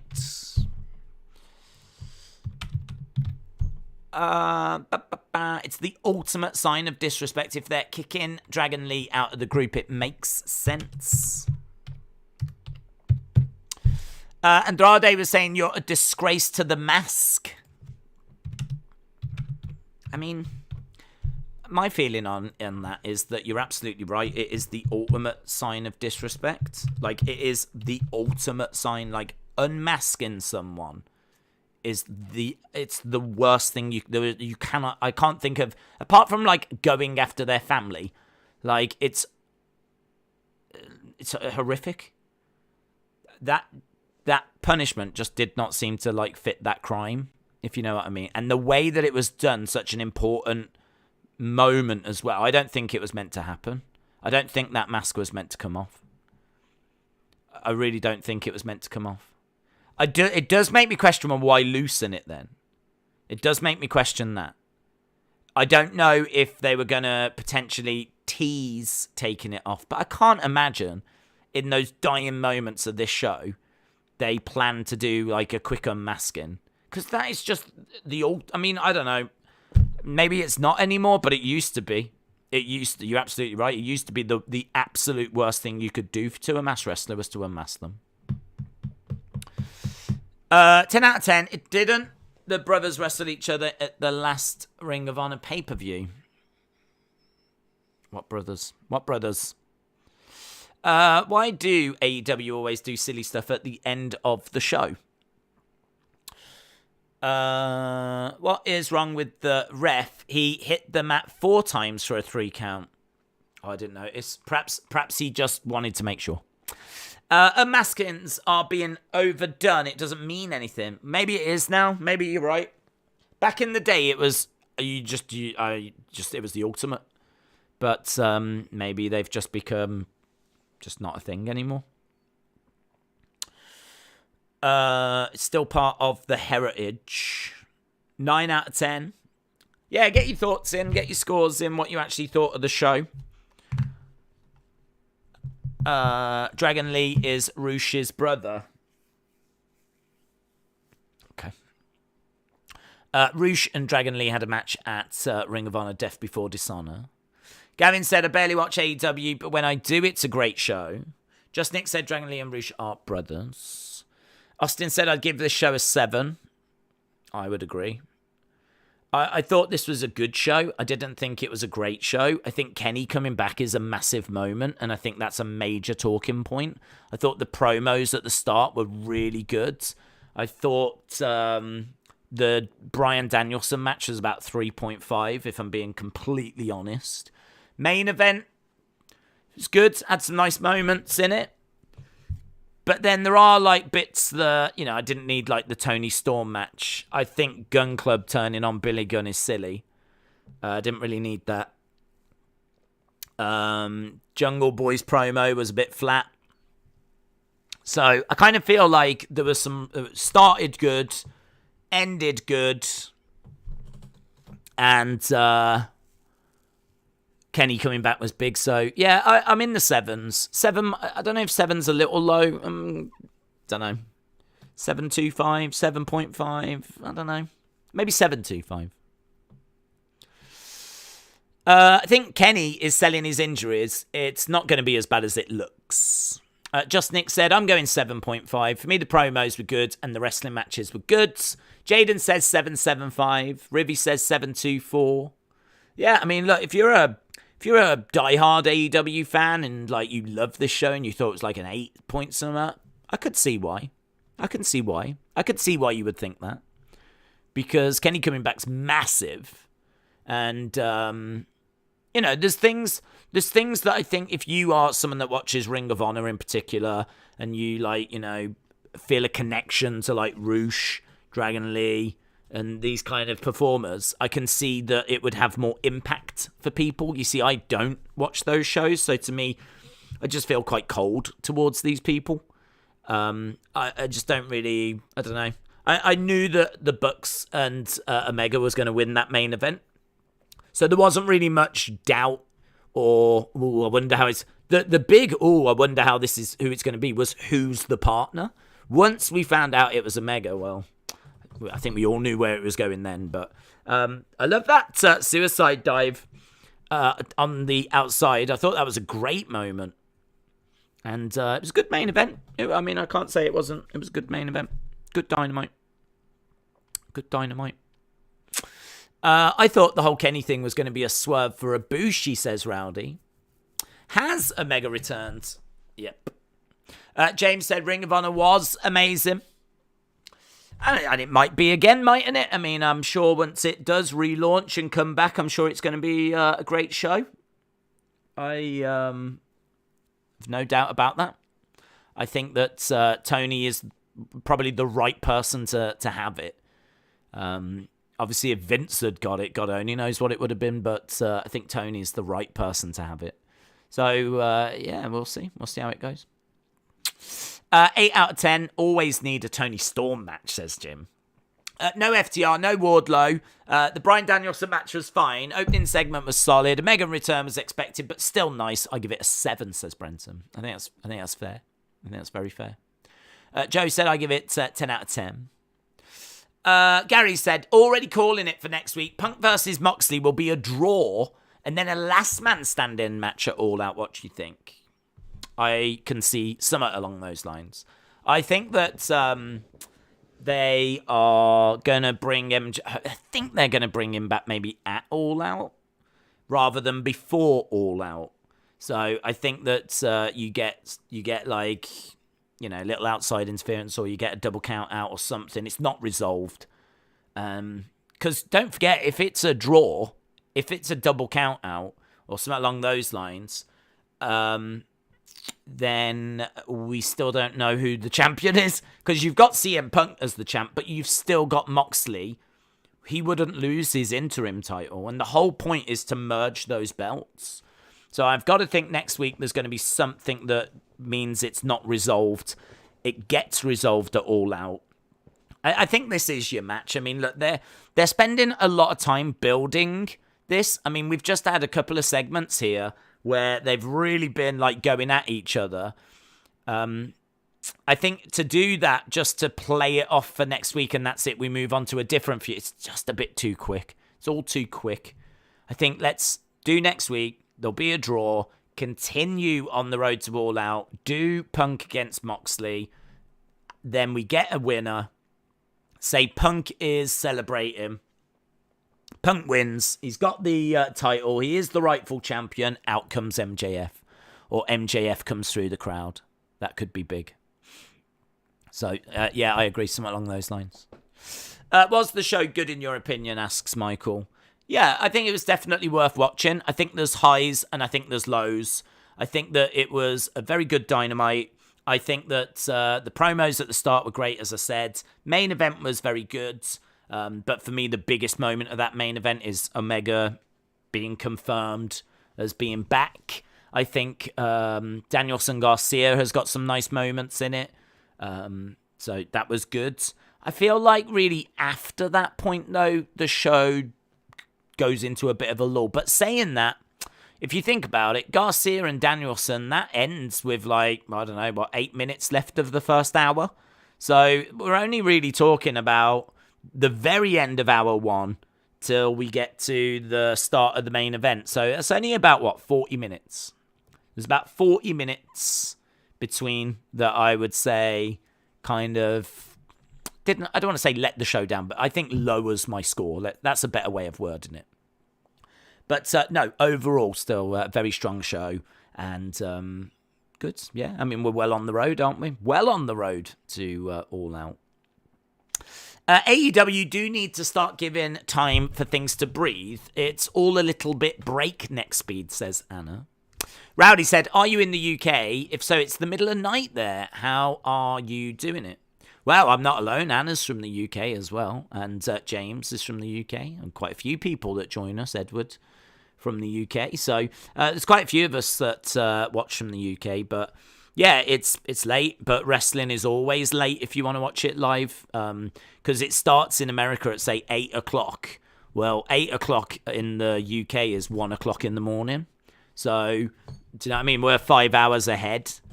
So, and that's Eastern time as well. So, it's you just get used to it, to be honest.